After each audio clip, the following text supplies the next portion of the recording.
The girl put on ornate earrings and applied delicate makeup. Today, she dressed up as her favorite novel's heroine and was very satisfied with this look. After that, the girl prepared to start her live stream. The girl's name was Shin Ching-ya, and she was an ASMR sleep aid streamer who ran her own channel. And the character she was playing today was none other than the darkened version of the heroine on the novel's cover. Her live stream content was simply reading books to her audience. Shin Ching-ya slowly began speaking in a soft and gentle voice. At that time, I still had absolutely no idea what kind of person he truly was or what he was hiding in his heart. His name was Karl, the fifth emperor of the Marcel Empire, whose full name was Karl Marcel. And he had a secret that I, his wife Luna de Frank, knew nothing about. He had long been tormented by insomnia, and neither medicine nor magic could cure it. The method he chose was to summon people to attend him in bed until he was completely exhausted. But the person attending him in bed was not me. I don't know whether Karl was exhausted or not, but the streamer seemed like she was about to be exhausted. After reading only a short section, the streamer felt dizzy, as if she would fall asleep in the very next second. The viewers all began teasing her, a human lullaby, even hypnotizing herself. But she was still working now, so of course, she couldn't let that happen. So Shin Ching-ya shook her head, trying to make herself a little more awake. But before long, her eyes began to lose focus, and she couldn't understand why she was so sleepy today. In the next second, her world spun wildly until she completely closed her eyes. But not long after, Shin Ching-ya's consciousness slowly returned, and she opened her eyes again. Just as she was about to apologize to the viewers for her negligence, she suddenly sensed that something was wrong. She discovered that she was actually being held up by two people dressed like soldiers. This bizarre scene instantly threw her into panic, and she quickly screamed and struggled, ordering the soldiers to let her go. But in the next second, the soldiers covered her mouth and told her to be quiet. At that moment, another girl beside her was also dragged out. She had no idea what was going on. She had clearly still been live streaming just now. She couldn't help wondering if she was dreaming. Soon, the soldiers carried them to a door. The maid at the door seemed to know her, yet called her Miss Sophia and said that today was the first time the two of them would attend His Majesty in bed, so she needed to explain the precautions. In short, without His Majesty's permission, they were not allowed to make a sound, move around, and had to obey His Majesty's orders unconditionally. Shin Ching-ya was completely confused. What was going on? Who was Sophia? And who was His Majesty? Attending someone in bed. What kind of obscure term was that? Then, the maid handed Shin Ching-ya something, indicating that if His Majesty showed any abnormalities, she should use it immediately, and Marquis Rhodes would come at once. After that, the great door slowly opened, and the two of them were sent into the room. So noisy. At that moment, a vessel was hurled toward the two of them, and the shattered glass cut Shin Ching-ya's cheek. And the man who appeared before her eyes, wasn't he the tyrant Karl Marcel from Return to Magic Time? In other words, Karl, the man readers called a lunatic, scum, and the dregs of humanity. She was doomed. Although Karl's behavior was absurdly melodramatic, the author had still given him an extremely gorgeous appearance. No matter how much of a scumbag Karl was, that could not change the fact that he was handsome. It was a beauty that no one in the world could easily describe. Only then did Shin Ching-ya realize that she seemed to have transmigrated. But she remembered the plot she had read a few minutes ago. Every night, Karl would have maids whose names he didn't even know attend him in bed. If she was going to transmigrate into a book, shouldn't she have become the heroine? Why had she ended up as a random background character attending him in bed? At that moment, Karl looked toward Anne, who was crying nonstop beside them. That endless crying filled Karl with extreme disgust and made him restless and irritated. But the fiercer he became, the louder and cried. Karl directly grabbed her and yanked her up and trembled in fear and kept begging for mercy. But when Karl heard these words, his anger only grew stronger. She had clearly entered the palace to depend on him and scrape together a living, yet she still refused to obediently listen. Immediately, he raised his hand, about to slap and across the face. Stop. Shin Ching-ya could not stand watching such behavior, and her body moved faster than her reason, directly grabbing Karl's raised hand. But when she came back to her senses, she realized she must have gone insane. What she should be doing now was running away as fast as possible. Karl, however, became interested in this audacious girl. You dare tell me to stop? Who do you think you're talking to? It seems you're tired of living. As Karl approached step by step, Shin Ching-ya could only apologize repeatedly while backing away. But very soon, she retreated to the edge of the bed, bumped into it, and fell onto the bed all at once. Wasn't she completely finished now? She had practically delivered herself onto the dining table. But at that moment, she remembered the alarm device the maid had given her. Yet clearly, Karl would not give her that chance. Then, he signaled for her to stop making pointless struggles. Looking at that beast-like body gradually closing in, Shin Ching-ya fell into despair and could only shout, "I'm sorry, Your Majesty." Karl froze, and at the same time, stopped moving. Karl suddenly asked, Why did you come here? Seeing that Carl was suddenly willing to listen to her, Shen Qingya thought she had moved him. So she began spinning a story endlessly, as if she had returned to her live stream room, her tone soothing and gentle. But Carl merely watched her quietly without any reaction, yet signaled for her to continue. Shen Qingya had no choice but to keep making it up. But as she spoke, before long, Carl collapsed, his heavy body pressing down on Shen Qingya. Shen Qingya did not dare make a sound. Wasn't Carl supposed to have severe insomnia? He had actually fallen asleep just like that. However, Shen Qingya only felt that Carl was really heavy. The current situation left her extremely helpless. She did not dare make a sound, much less move recklessly. But looking at that exquisite face so close at hand, Shen Qingya couldn't help swallowing and even imagine certain scenes in her mind. But very soon, she came back to her senses. She really must be crazy, clearly knowing what a terrible tyrant Carl was. Although he had become irritable and violent because of insomnia, hurting maids just because he couldn't sleep was truly going too far. Why not escape while he was asleep? Shen Qingya thought. At that moment, Carl happened to turn over. A good chance. Now was the time. But in the next second, Carl held her tightly in his arms. Don't go. Don't leave me. Unable to move, Shen Qingya could only keep praying, hoping that when she woke up, she would return to reality. Early the next morning, a man holding a staff was slowly walking toward Carl's bedchamber. And this person was none other than Marquis Rhodes, whom the maid had mentioned earlier. The Marquis took out the gem that was said to be able to save the maids. I absolutely cannot be discovered, the Marquis silently repeated in his heart. One day, the Emperor suddenly developed strange symptoms. From then on, the Emperor was no longer who he had once been, but had become a cruel and violent person. As a result, the maids who served His Majesty at night were injured one after another, yet the Emperor himself was unaware of his own abnormalities. Strangely, nothing seemed to have happened today. Then, the Marquis pushed open the door, but the scene before his eyes shocked the Marquis on the spot. The Emperor was actually holding a maid and sleeping quietly. How could this be? That cry of surprise also woke the two people who had been sleeping. Their eyes met. Because that face was simply too good-looking, Shen Qingya couldn't help closing her eyes. But in the next second, she was kicked off the bed. She glared angrily at Carl. Generally speaking, in this kind of situation, shouldn't she have screamed and then pushed him away? The Marquis couldn't help pressing them about what exactly had happened, and hurriedly showed concern for Shen Qingya, though the name she called was Sophia. At that moment, Carl picked up a blanket and draped it over Shen Qingya. But in the next second, Carl pointed toward the door and told everyone to get out. Helpless, the old Marquis could only push the two of them outside. After leaving Carl's bedchamber, the Marquis brought the maids to his own room. Because they had not called for the Marquis last night, he had thought the night had passed peacefully, never expecting something like this to have happened. Then, the Marquis saw that Shen Qingya's face was injured, so he cast magic, and the wound on her face quickly healed. The Marquis said that His Majesty must absolutely not see them injured, which was why he had given them the magic item. Only then did Shen Qingya learn that the pink stone was actually a magic item, and also expressed her gratitude to Sophia, and then she asked Shen Qingya whether she had really slept with His Majesty last night. Shen Qingya could only admit that although they had indeed slept together, she was fine. The two of them were instantly shocked. At that moment, Shen Qingya finally remembered to ask, "By the way, Grandpa, who exactly are you?" On the Emperor's side, he was sinking into his memories. He was recalling everything he had experienced last night, but he could not remember anything, as if he had lost his memory once again. Carl felt that something had been very wrong recently.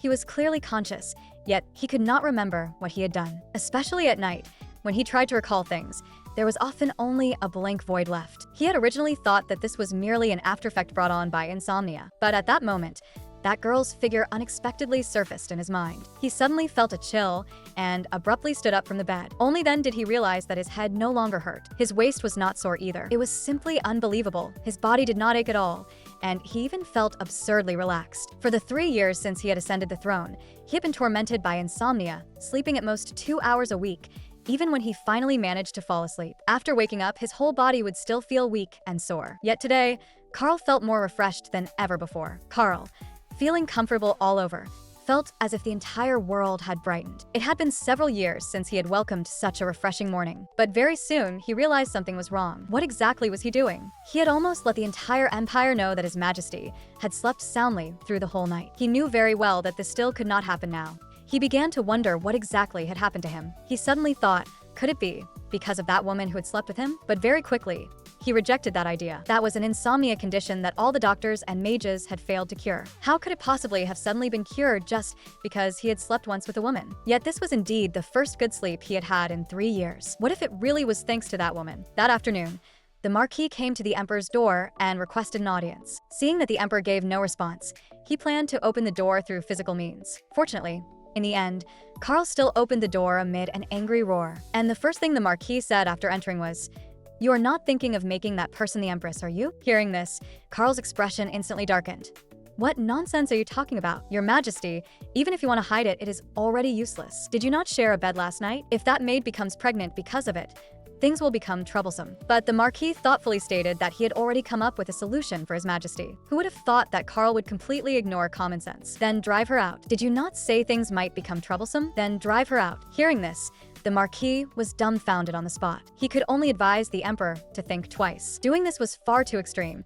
They should at least leave the girl a way to live. Facing this Marquis, who seemed to be plotting something unknown, Carl appeared extremely irritated, but he still sat down. Seeing that His Majesty remained silent, the Marquis spoke. "No, we should still drive her out." Who would have thought that in the next second, Carl would order the Marquis to bring the person to his bedroom immediately. The Marquis was dumbfounded once again. On Shun Qingya's side, she was sorting out the information she had obtained in this world. That old man was named Rhodes, the Emperor's guardian mage, and also the strongest mage in the Empire. But perhaps because he was not an important character, the original book did not contain any detailed descriptions of him. Judging solely from the fact that he would step in to save the maids, Shun Qingya's impression of him was fairly good. Shun Qingya turned to look at herself in the mirror and discovered that Sophia, the person she had transmigrated into, was actually very beautiful. Immediately afterward, she found a pocket watch and a letter inside the desk. The photo inside the pocket watch was probably Sophia's mother, but that letter was an extremely vicious letter severing the parent-child relationship. In short, it told Sophia to go become a mistress and never return home, because she had no value at all. Shun Qingya immediately felt despair, because she remembered that Sophia was the elder sister of the heroine Luna, who had died at the tyrant's hands. In the novel, the heroine's missing elder sister had, in fact, never gone missing at all. Instead, she had been offered to the tyrant by her father, which was why she had been killed. Shun Qingya did not want to die here, so she began sorting through the plot from the beginning. When Carl was 8 years old, the imperial consort, who was Carl's mother, died of illness. After he came of age, his imperial father also died of an unknown malignant illness. After that, the empress and his elder brother, Crown Prince Mattia, also passed away one after another. After that, Carl ascended the throne, but suddenly became a tyrant. Shun Qingya decided that she should escape first and make plans afterward. At that moment, guards suddenly burst in, saying that His Majesty wanted to see Sophia and that she was to go over. Shun Qingya panicked completely. She did not know what this tyrant intended to do to her. Before long, she was brought before Carl, but Carl asked her what her name was. She could only answer that her name was Sophia. Carl slowly said, "Very well. You have received my permission." Shun Qingya completely failed to understand what Carl meant. "This is an imperial order. I command you to make me fall asleep once again. If you cannot successfully make me fall asleep, I will send you to the guillotine." After saying that, Carl began to undo his belt. Shun Qingya froze from nervousness, thinking that Carl was going to sleep with her. Seeing Sophia still standing there in a daze, Carl pulled Sophia over in one motion. After pressing Sophia down on the bed, he ordered her to begin immediately. Sophia thought of the thing she was most proud of and most skilled at, so she asked Carl to lie down first, and fortunately, Carl actually obeyed. Then, she began telling the story of a work that had once won her an award. Then, the young girl shed scalding tears, and the shards of mirror lodged in the young boy's heart melted like snowflakes in the girl's tears. Very soon, Carl sank into dreamland. Looking at Carl's sleeping face, Sophia could not help sighing with emotion. When he was asleep, he looked just like a child. If not for the fact that he was a tyrant,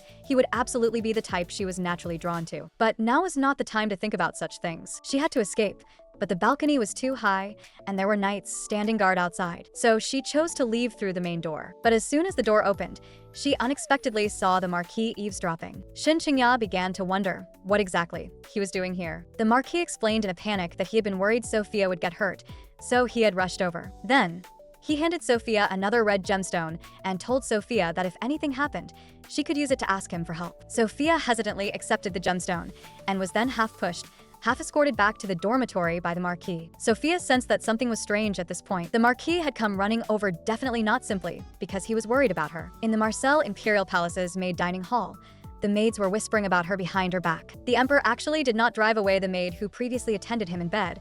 and today he even personally summoned that maid from that day. And the source of all these rumors was none other than this seemingly innocent woman, Rovi. Carl also woke up. He found that he felt no discomfort at all, and his head did not hurt either. It seemed that woman really could make him fall asleep, but only then did he realize that he had actually taken off all his clothes in front of her. After straightening his appearance, Carl was in an excellent mood and decided to go out for some fresh air. At that moment, he met the Marquis. The Marquis thought he had not fallen asleep and immediately became somewhat flustered, but Carl said that he had slept very well. Moreover, he was now certain that woman was the only person who could make him fall asleep. The Marquis became curious about what method Sophia had used, but how could Carl bring himself to say it? He could hardly say that she had merely told him a story. On Sophia's side, she felt extremely hopeless. The maids had originally taken turns attending him in bed, but now she seemed to have been targeted. If this continued, she would sooner or later die at Carl's hands. At that moment, a woman reminded her to be careful, saying that it would be troublesome if she fell out of the window. This woman was none other than Rovi, and Sophia was curious as to why Rovi knew her. Rovi said that by now, there should be no one who did not know Miss Sophia, the first maid to capture His Majesty's heart. Hearing this, Sophia was shocked. "You mean the heart that despises me? Or the heart that wants to kill me, right?" Then, Rovi also told Sophia not to care about those rumors, and after saying that, she took her leave. But immediately afterward, the Marquis came looking for Sophia again and even prepared tea and refreshments for her. It turned out that he hoped Sophia would be able to coax His Majesty to sleep every night from now on. He said that His Majesty had already told him, saying that Sophia possessed a mysterious power, and he had even offered a generous reward of 500 gold coins. Hearing this number, Sophia was shocked on the spot, and this was the amount she had earned after 2 years as a content creator. Even if she truly was very short on money now, she would not be fooled so easily. In the entire empire now, she was the only person who could make His Majesty fall asleep. And the Marquis also seemed very afraid that Sophia would refuse to accept this task. But Sophia still refused, because she knew that only by doing so would she have a chance to escape. However, in the next second, the Marquis raised his staff and warned Sophia that this was an imperial order. But even so, Sophia still firmly refused. Hearing this, the Marquis was out of options as well. After all, he could not kill the only person in the world who could make the Emperor fall asleep. He could only say that he would give Sophia time to consider. But if Sophia insisted on refusing, he would force Sophia to obey. After coming out of the Marquis's room, Sophia could no longer care about so much and went straight to the dining hall to eat. But just then, she was met with sarcastic remarks from the other maids, who called her shameless. Sophia could not understand it. This was clearly her first time meeting them, so why were they so hostile? Perhaps it was because she had spent both of the past 2 nights in the Emperor's bedroom. Sophia did not back down and said directly, "If you have a problem, say it to my face." What kind of skill is mocking someone behind their back? As a result, she was met with even harsher ridicule instead. There was no helping it. Powerless and without influence, Sophia, now in this situation where everyone was ostracizing her, no longer wanted to keep being bothered. She could only warn everyone not to be too rude, especially when facing the future Empress. On the Marquis's side, he once again went to find Carl. He could tell that Carl seemed to have failed to fall asleep again,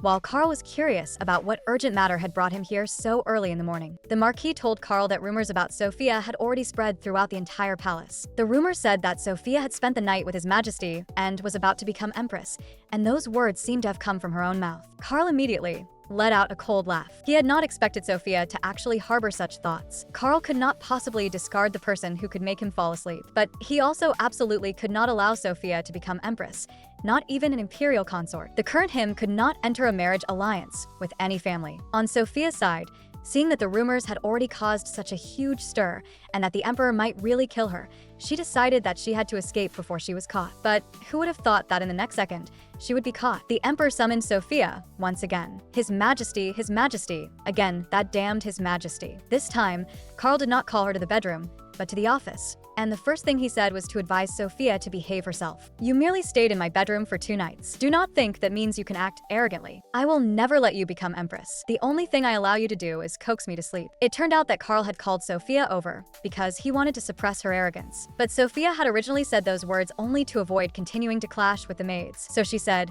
"Forgive my boldness, but Your Majesty seems to have some misunderstanding about me." "A misunderstanding? You do not seem afraid of me at all. The tyrant who killed the Empress and the Crown Prince before ascending the throne is now gripping your neck." "But they were not killed by Your Majesty, were they?" Carl fell silent. "I knew it. Your Majesty is not the sort of person who would do something like that. I have no interest in the position of Empress, and I will keep to my duty. I mean what I say." Seeing her say this, Carl could not say much more.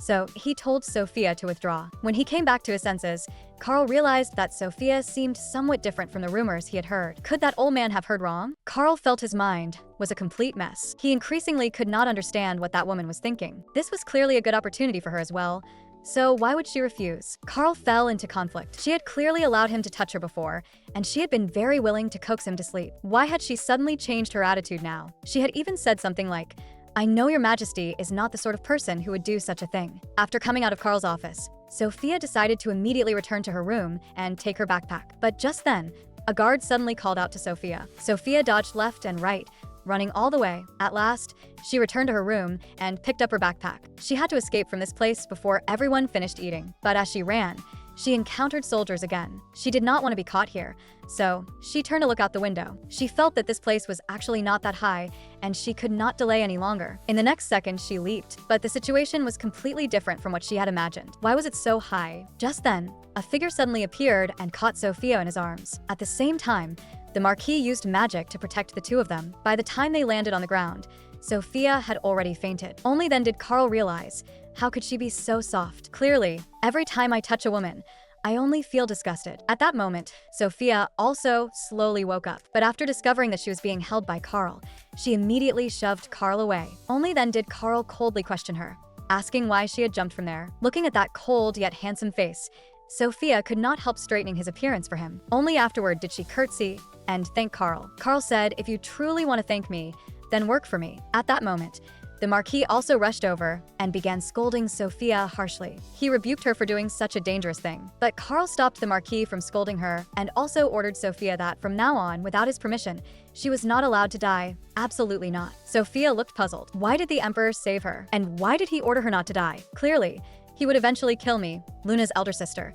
So is it really only because I can cure his insomnia? From that day on, Sophia was placed under strict surveillance, whether she was eating, working, or even using the bathroom. When the other maids learned that His Majesty had sent soldiers to protect Sophia, they began spreading rumors that she was the young lady most likely to become empress, and began deliberately avoiding Sophia. Looking at that window, Carl became increasingly unable to understand. Why had Sophia jumped from there? Was it because of him? If that was the case, then why had she done those things? He truly could not understand this woman at all. Before long, Sophia went to find Carl once again. She handed Carl something. It turned out that, in order to repay him for saving her life, she had drafted a contract, agreeing to help Carl treat his insomnia. The general contents were that the healer would actively work to resolve the patient's insomnia problem, and the patient also had to actively cooperate with the treatment. After the patient recovered, he had to send the healer out of the palace, and throughout the entire process, he also needed to pay 250 gold coins. Because she wanted to repay him for saving her life, Sophia cut the payment in half,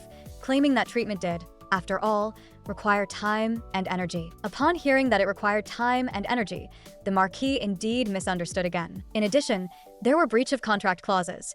If Sophia breached the contract, she would have to offer up her life. If Carl breached it, he would have to make Sophia empress. These were the things both sides least wanted to accept, but Carl became even less able to see through what Sophia truly wanted. However, to Carl, as long as his insomnia could be cured, there was nothing to hesitate about. On Anne's side, she felt extremely guilty. Although she liked Sophia very much, she was afraid of getting too close to her. She wanted to leave the palace alive, so she tried her best not to attract the Emperor's attention. That night, Sophia once again pushed open the door to Carl's room and began the treatment. But this time, she first asked Carl about the symptoms of his insomnia, asking how long he usually slept, around what time he woke up, and other such questions. This, however, made Carl very displeased. He only wanted to get straight to the point and have her coax him to sleep. But Sophia immediately suppressed Carl's temper with the reason that the patient had to actively cooperate with the treatment. After all, he also did not want to inexplicably appoint an empress. Then, in Sophia's gentle and delicate voice, Carl once again fell into a deep sleep. However, Carl's exquisite side profile after falling asleep, no matter how many times Sophia saw it, still made her find it unbelievable. On the Marquis' side, he was feeling a surge of unwillingness. That girl had clearly been planning to seek death before, yet now she could be so neither humble nor arrogant. But thanks to her, His Majesty's insomnia finally had hope of being treated. His magic clearly lost to no one, yet a mere maid was more capable than him of relieving His Majesty's worries, and that made him feel extremely unwilling. The reason His Majesty had saved Sophia was probably because he had remembered what had happened that day. The people in the palace did not know just how warm and brave Carl's heart actually was. Then, The Marquis felt relieved again, because before Carl sorted out his own thoughts, he probably would not easily reveal that warmth and bravery. At that moment, a guard picked up a necklace and handed it to the Marquis. He looked at the pattern on the necklace, and his expression instantly turned shocked. Absolutely impossible, the Marquis thought to himself. On Carl's side, after getting a good night's sleep, he finally woke up. Everything that had happened last night clearly surfaced in his mind. It was the first time he had remembered the events of the previous night so clearly, but today, his head had started hurting again. Because of the headache, his temper also became especially irritable. That night, Sophia once again came to the Emperor's bedside, but today's Carl seemed to have changed his attitude again. And in his memory, on the first night she attended him in bed, Sophia had actually been the one to throw herself at him. After hearing this, Sophia was furious. Was he pretending to have amnesia, or was he just that shameless? After saying all that, Carl even called Sophia over to hurry up and coax him to sleep. The next day, and once again brushed past Sophia without saying a single word. In truth, she simply did not want to make herself too conspicuous. But if that was the case, didn't that make her the same as those people who gossiped about Sophia behind her back every day? Just then, someone happened to be talking about Sophia seducing the Emperor, and immediately retorted, how could Sophia possibly seduce His Majesty just to become Empress? She, who had always been quiet and timid, even slapped the gossiping woman across the face because of it. At that moment, Sophia also heard the commotion and quickly pulled and away from there. After returning to the dormitory and finally apologized to Sophia. She had been avoiding Sophia all this time, and she truly felt guilty and truly sorry because she only wanted to leave the palace alive. But she really could not stand those people spreading rumors about Sophia, and even if Sophia did not forgive her, it would be fine. But Sophia knew very well that, and was a kind person. She had never blamed, and the two finally reconciled. Carl was swirling a wine glass, waiting for the hypnotist to arrive. But Sophia snatched the red wine from Carl's hand, and she gave an order. From now on, drinking before bed was forbidden, because with the way Carl drank, not only would he fail to get a good sleep, he would also wake up hungover with a headache the next day. Carl helplessly said that he would go to sleep after finishing the wine in his glass. But unexpectedly, Sophia directly drank the wine in one gulp. Carl had no choice but to obediently lie down on the bed and wait for Sophia to coax him to sleep. Perhaps because of the alcohol, before long, Carl once again fell into an infant-like deep sleep. Sophia, who was just about to return to her room, suddenly felt the entire floor shaking, and she thought it was an earthquake. But clearly, it was because her alcohol tolerance was too poor, and she had even begun staggering as she walked. Early the next morning, Sophia only felt as if her head were splitting apart. She had not expected the aftereffects of the red wine to be so strong. And the Emperor drank such strong wine with every meal every day, and even had 1 or 2 bottles before bed. At that moment, the Marquis came to find Sophia. He had come to return that pocket watch. He also asked Sophia whether, after entering the palace for so long, she did not need to go back and see her family. Sophia immediately felt that this old Marquis really was a good person after all. The Marquis was startled. He also had not expected that he would actually make Sophia have such a misconception. Carl was having a meal. He subconsciously wanted to pick up his wine glass and take a sip, but it was all that woman's fault. Now he could not even drink red wine during meals, so he reached for the black tea beside him. On the 3rd day after the alcohol ban, Sophia could not help admiring the Emperor a little. He had almost drunk himself into alcohol poisoning before, yet now he had actually quit just like that. But today, Carl could not fall asleep no matter what, and he felt his heart beating very fast. Only then did Sophia discover that there was actually a pile of teacups on the table. She immediately questioned Carl loudly, who allowed him to drink black tea like this. Carl retorted, "Wasn't it you who forbade me from drinking alcohol?" Carl's hands had even begun to tremble. It turned out that he had tried to replace alcohol with black tea, resulting in caffeine poisoning. So today, Carl could forget about falling asleep. But Sophia still decided that she would wait there until Carl fell asleep. The next day, Sophia still decided that getting Carl to quit alcohol had to be done gradually. Carl had thought he could drink 1 glass a day. Who would have thought Sophia would say 1 glass every 3 days? The dissatisfied Carl was just about to protest, but Sophia's contract spell forced him to swallow his words. That night, Sophia turned off the lights and coaxed him for a full 3 hours. Only then did she finally manage to coax Carl to sleep. But Carl, in his sleep, suddenly began tossing, biting his lip, and showing a pained expression on his face. Sophia did not dare wake him up, because it would definitely be difficult to make Carl fall asleep again, so she began singing a lullaby. In his dream, Carl was calling out to Rhodes, "Why won't you come save me?" He did not want to die here. At that moment, a melodious and gentle song drifted over. It untied the rope around Carl's neck in the dream, and Carl listened to that song in a daze. It sounded like his mother's voice. In reality, he also shed tears, and Sophia watched this scene. She could not help remembering that Carl was also someone who had lost his parents, and Sophia had also lost both parents when she was young. Could it be that because of this, He could not withstand the pain and eventually became a tyrant. At that moment, Karl turned over, revealing his back and a large stretch of scars. Sophia was shocked. How could Karl have such wounds on his body? At this moment, at the Frank mansion, after learning that the emperor had taken an interest in Sophia, Count Frank was extremely displeased. After all, if word spread that he had sent his illegitimate daughter to the emperor as a bedchamber maid, it would become troublesome. He decided to personally resolve this matter. On the Marquis's side, he was preparing to wake His Majesty for the meeting about the Harvest Festival, but he discovered that His Majesty was already fully dressed and waiting for him, and his whole person seemed much gentler. Two maids were whispering behind someone's back, but they were stopped aloud by a girl. And this girl was none other than the person among the bedchamber maids who was most likely to become empress or imperial consort, Eva, the youngest daughter of Marquis Turan's family. But she had been overshadowed by Sophia of the countryside noble Frank family, so naturally, she could not possibly be in a good mood. At the Harvest Festival Council meeting, just when everyone thought the emperor would be absent as usual, he appeared with a swaggering stride that seemed to recognize no one as kin. And as soon as he appeared, he immediately intimidated everyone. But actually, in this novel, the Harvest Festival symbolized tragedy and revenge. In the first part, Luna was completely abandoned after expressing her feelings to Karl on the night of the Harvest Festival. And in the second part, in order to take revenge on Karl, Luna chose to dance with a gentle male supporting character. At this moment, Sophia was selecting gemstones with an uneasy heart, and they were not even for herself. Although the maids were usually responsible for serving the emperor during the Harvest Festival, they also had to dress up the noble ladies in the palace and keep them company in conversation. When Sophia carefully selected a gemstone necklace for a noblewoman, the other party instead thought that the necklace seemed more suitable for Sophia. She also told her that during the Harvest Festival, there was a tradition of nobles and maids choosing accessories for each other. Just like that, Sophia inexplicably put on the necklace she had chosen herself and attended the Harvest Festival. But she was surprised to discover that everyone was staring at her. Then, the noblewoman beside her immediately changed her expression and accused Sophia of actually wearing ruby jewelry on a day like this. Do you not know that at the Harvest Festival, only members of the imperial family are allowed to wear ruby jewelry? At that moment, Eva slowly walked out. She and the noblewoman echoed each other as they accused Sophia, and she even called that noblewoman mother. Only then did Sophia realize that she had been set up by these two working together. As the two echoed each other with their accusations, the young ladies from the various families attending the festival also began gossiping about Sophia behind her back. But Sophia had done nothing wrong, so she was not afraid. It was not as if she had no mouth.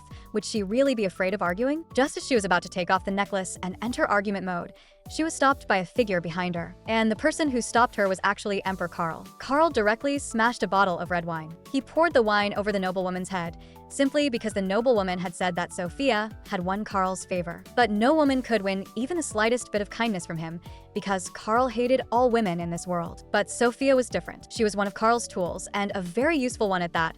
Much better than those who mocked other people's suffering. Then, Karl actually took Sophia's hand and left the banquet hall. After that, Karl brought Sophia to a bench in the courtyard. And this was a place he had never brought anyone to before, because it was Karl's secret base when he was alone. But today, at last, he was no longer the only one there. At that moment, Sophia suddenly saw a shooting star streak across the night sky and cried out excitedly. Sophia told Karl that if one made a wish upon a shooting star, that wish would come true. Karl looked full of disdain, but he actually truly had a wish. But he was unwilling to tell Sophia, and his wish was for this woman to never be able to leave the palace. As for Sophia's wish, it was to bless her with a smooth escape from the palace. Another shooting star streaked across the sky. Sophia could not help exclaiming that it seemed heaven had really heard their wishes. Early the next morning, the Marquis came running over to question Karl because of his actions.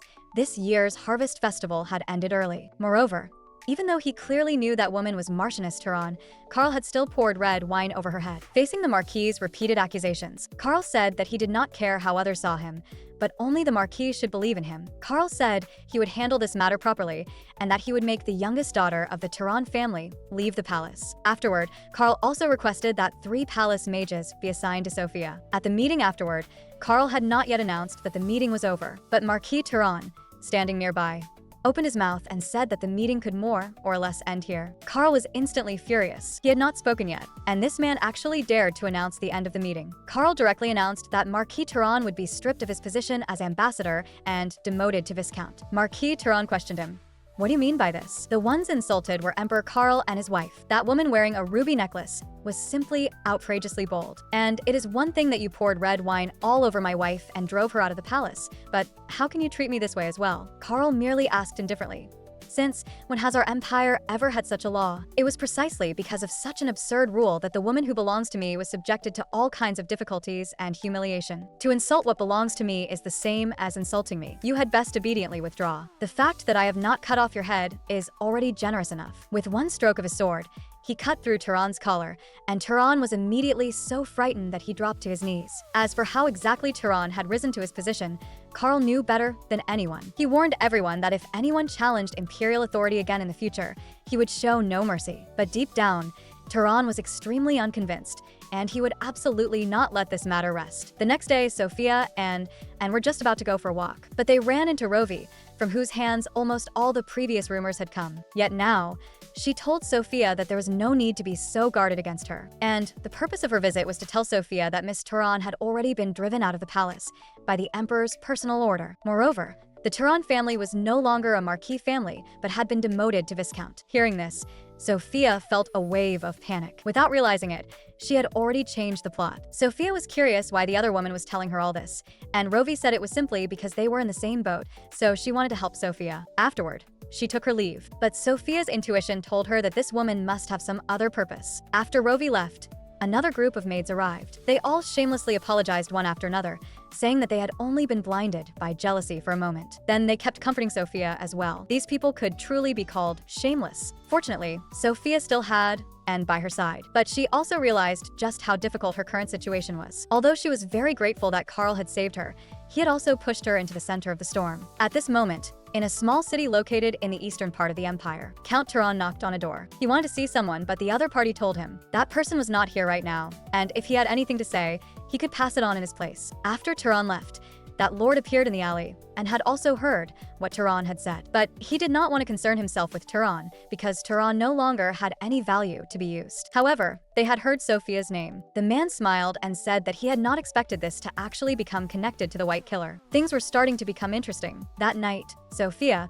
who had come as usual to coax him to sleep, asked Karl about driving the maid out of the palace. And the reason she asked this was because she was afraid that some strange rumors might spread between His Majesty and herself. But Karl thought it did not matter. Rumors were just rumors. Did Sophia hate him so much that she could not even accept a few rumors? Sophia could only explain that if she angered the nobles, she might lose her life. And she still did not want to die right now. Karl told her not to worry. Before his insomnia was cured, he would absolutely not let Sophia die. After that, he once again urged Sophia to hurry over and coax him to sleep. The next day, after waking up, Karl only felt that his mind was exceptionally clear. Sophia asked him how he had slept, but he only said it was SOSO, though in truth, he clearly did not want to answer that way. That afternoon, while Karl was handling official business, he suddenly felt restless. He turned his head to look out the window.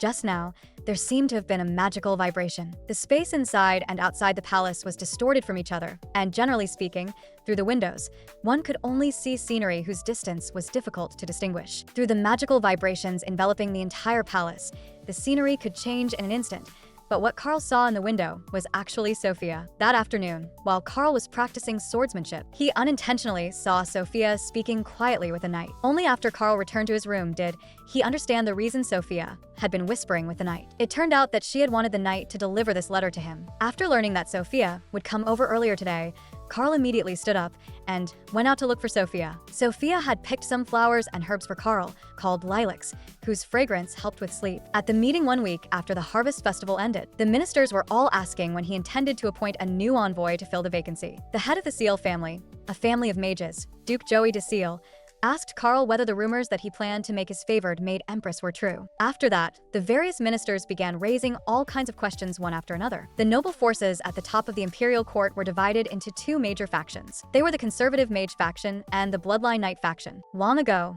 when monsters that not even the sword saint could defeat appeared in the world, it was the mages who stepped forward and suppressed those monsters, but after that, the monsters disappeared. Therefore, people's need for mages grew lower and lower, and eventually, an emperor who was not a mage ascended the throne. That emperor was Karl's grandfather, the fourth emperor of the Marcel Empire. And the mage faction, which wanted to revive the glory of mages, and the knight faction, which wanted to continue the honor of knights, formed a situation of equal opposition. Just as the ministers were arguing endlessly, Carl shattered the wine glass in his hand. He could not give them the answer they wanted. Therefore, he could only have them return at the next round of meetings. After returning to his office, Carl remembered what Sophia had said. "Because I am afraid that strange rumors will spread between His Majesty and me, I will no longer approach you in the future. If I anger the nobles, I might lose my life at some point, and I still do not want to die right now." Carl began to think that if things continued this way, not only that woman, but even Carl himself would be in danger. Then, he summoned the Marquis. They actually went to a jewelry shop late at night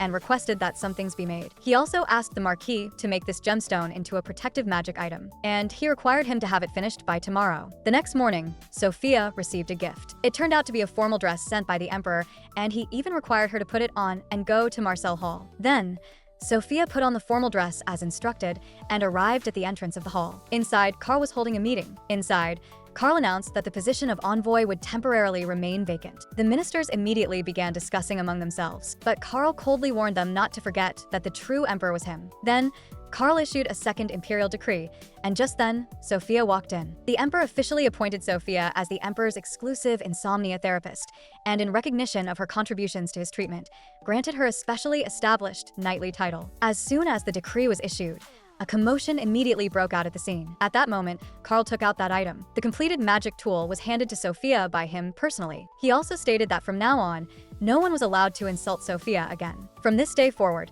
Sophia was no longer a maid, but a knight with an official title, and anyone who slandered her and the emperor would be severely punished according to the law. Hearing these words, Sophia was deeply moved. If Carl in the original novel had also been like this, she would not have had to worry so much. After the meeting ended, the Marquis brought Sophia to a certain room. Inside the room stood a knight who had been waiting for a long time, and from now on, he would be Sophia's guard. And this room would also become Sophia's new room. All of this would be used to offset the contract payment, and since it was His Majesty's order, she had to accept it. Sophia did not understand why Carl was doing this, but at least now, she was indeed much safer. A boy stopped a girl. He asked her to take a look at today's newspaper. Printed in the newspaper was none other than Sophia, who had become the emperor's exclusive insomnia therapist. And Sophia was the elder sister of that girl, who was known to everyone at the academy. Early the next morning, Sophia arrived at Carl's room very early. Carl saw Sophia wearing the formal dress he had given her and looked very satisfied. He even could not help praising his own taste. Sophia said frankly that she was not dressing like this for anyone's sake, but simply because she felt that dressing this way would keep others from looking down on her. Faced with this outrageously bold woman who dared to talk back to the emperor, Carl was at a loss for what to do for a moment. What surprised him even more was that Sophia actually wanted him to let those bedchamber maids leave the palace. In truth, Carl had not originally wanted those women to serve him either. And the reason he had Sophia attend him in bed was because even he did not know why, but as long as he was with Sophia, he felt very comfortable. The atmosphere immediately became somewhat subtle, and Sophia had not expected Carl to say something like that either. Sensing that the atmosphere was off, Carl immediately explained that he simply did not see Sophia as a woman. Sophia thought that was all the better, and then said that as long as he let them leave the palace, they would surely be as grateful to Carl as she was. Hearing this sentence, Carl's expression instantly darkened. "As you are?" He began to wonder. Then, "Sophia, are you someone on my side?" Sophia immediately said that of course she was on Carl's side. She was Carl's therapist, after all. Hearing this, Carl's mood seemed to improve quite a bit. That night, Sophia once again came to Carl's room to coax Carl to sleep. Within just a few seconds, Carl entered the world of dreams. But strangely, Sophia seemed to return to the state she had been in on the day of the live stream. As she kept speaking, she actually lulled herself to sleep once again. Carl had already begun dreaming, and in the dream, a voice kept belittling and questioning him. "You do not still believe that there is anyone in this world who would stand on your side, do you? Your father, your mother, and the brother you trusted the most. Perhaps the person they hated most was you, Carl." Carl kept telling himself that this was only a dream. In the next second, he suddenly opened his eyes. Only then did he discover that Sophia, who had clearly come to coax him to sleep, had actually fallen asleep beside him. Carl thought that, in any case, she would leave on her own after waking up, and he only needed to keep sleeping. But then he remembered what Sophia had said that morning. Carl could not help looking at that frail figure. She looked far too small. Was she really eating properly? Thinking of this, Carl could no longer sleep. So he simply sat up. He seemed somewhat at a loss. However, just as Sophia was about to slide off the edge of the bed, Carl reached out and held her. Who would have thought that Sophia, still asleep, would also take the opportunity to hug Carl? The next day, Sophia woke up in Carl's bed. She saw Carl sleeping on the sofa, and only then did she realize that she had actually fallen asleep in Carl's bed again. She hurriedly apologized and then immediately wanted to slip away, but Carl stopped her. Since she had slept in his bed, Sophia had to pay the price. And that price was for Sophia to bring in his breakfast and then eat it all. Although Sophia did not know why Carl had suddenly asked her to eat his breakfast, after taking one bite, she could no longer be bothered to think about it. She also gradually went from chewing in small bites at first to wolfing it down. However, when Carl, sitting nearby, saw Sophia like this, he actually laughed out loud. Sophia was also very surprised, because this was the first time she had seen Carl smile. He was kind of good looking. The next day, the Marquis came to the office to report on the search situation. He also asked Carl for 2 days off. Carl knew that tomorrow was the anniversary of Rhodes's daughter's death, so he agreed to the Marquis's request. At that moment, the Marquis suddenly noticed that there was actually a residual trace of magic left on Carl. What Rhodes saw was a trace that could only be left behind by an extremely special and powerful magic. Perhaps that mage possessed an ability even more special than his own. It seemed that the Marquis now had one more thing to investigate. That day, Sophia was preparing to change the vase in Carl's room, but in the corridor, she encountered someone. It was actually an old grandmother, and this kind old grandmother was none other than Marquis Rhodes's wife. Sophia immediately became respectful, since the Marquis had always taken rather good care of her. At that moment, a guard came to report that someone wanted to see Sophia. However, when Sophia saw clearly who had come, her body instinctively began to tremble. Only then did Sophia realize could the person before her be Sophia's father, the one who had sent her into the palace? And Sophia did not know what exactly the man before her had done to his own daughter to make her body fear her father so much. Her father said that he wanted to speak with Sophia alone. At that moment, however, the Marchioness stepped forward. After exchanging a few polite words with Frank, she directly pulled Sophia away from there. Sophia's father's expression darkened, but because of the Marchioness, he could not say much. Sophia was somewhat confused. Why had the Marchioness saved her? It turned out that the Marchioness had keenly noticed that Sophia's body had been trembling uncontrollably the entire time. Although she did not know what exactly had happened to Sophia, the Marchioness could not simply sit by and do nothing. Hearing this, Sophia was deeply moved. After that, the two of them came before the Marquis. The Marchioness actually wanted to take Sophia back to her own home. The Marquis was somewhat unhappy, because his wife seemed to have forgotten what day it was today. But with one word, husband, from his wife, the Marquis was left completely speechless. Even Sophia could tell that in the Rhodes family, it seemed the old grandmother had the final say. And the reason the Marchioness wanted Sophia to accompany her was actually that she thought this old man was too boring and wanted Sophia to chat with her. Just like that, Sophia boarded the carriage. Only then did Sophia discover something. Even if she wanted to escape, she could not get out at all. There were mages guarding the entrance. Only when the magic in their hands lit up would the bridge outside the castle slowly rise from beneath the sea,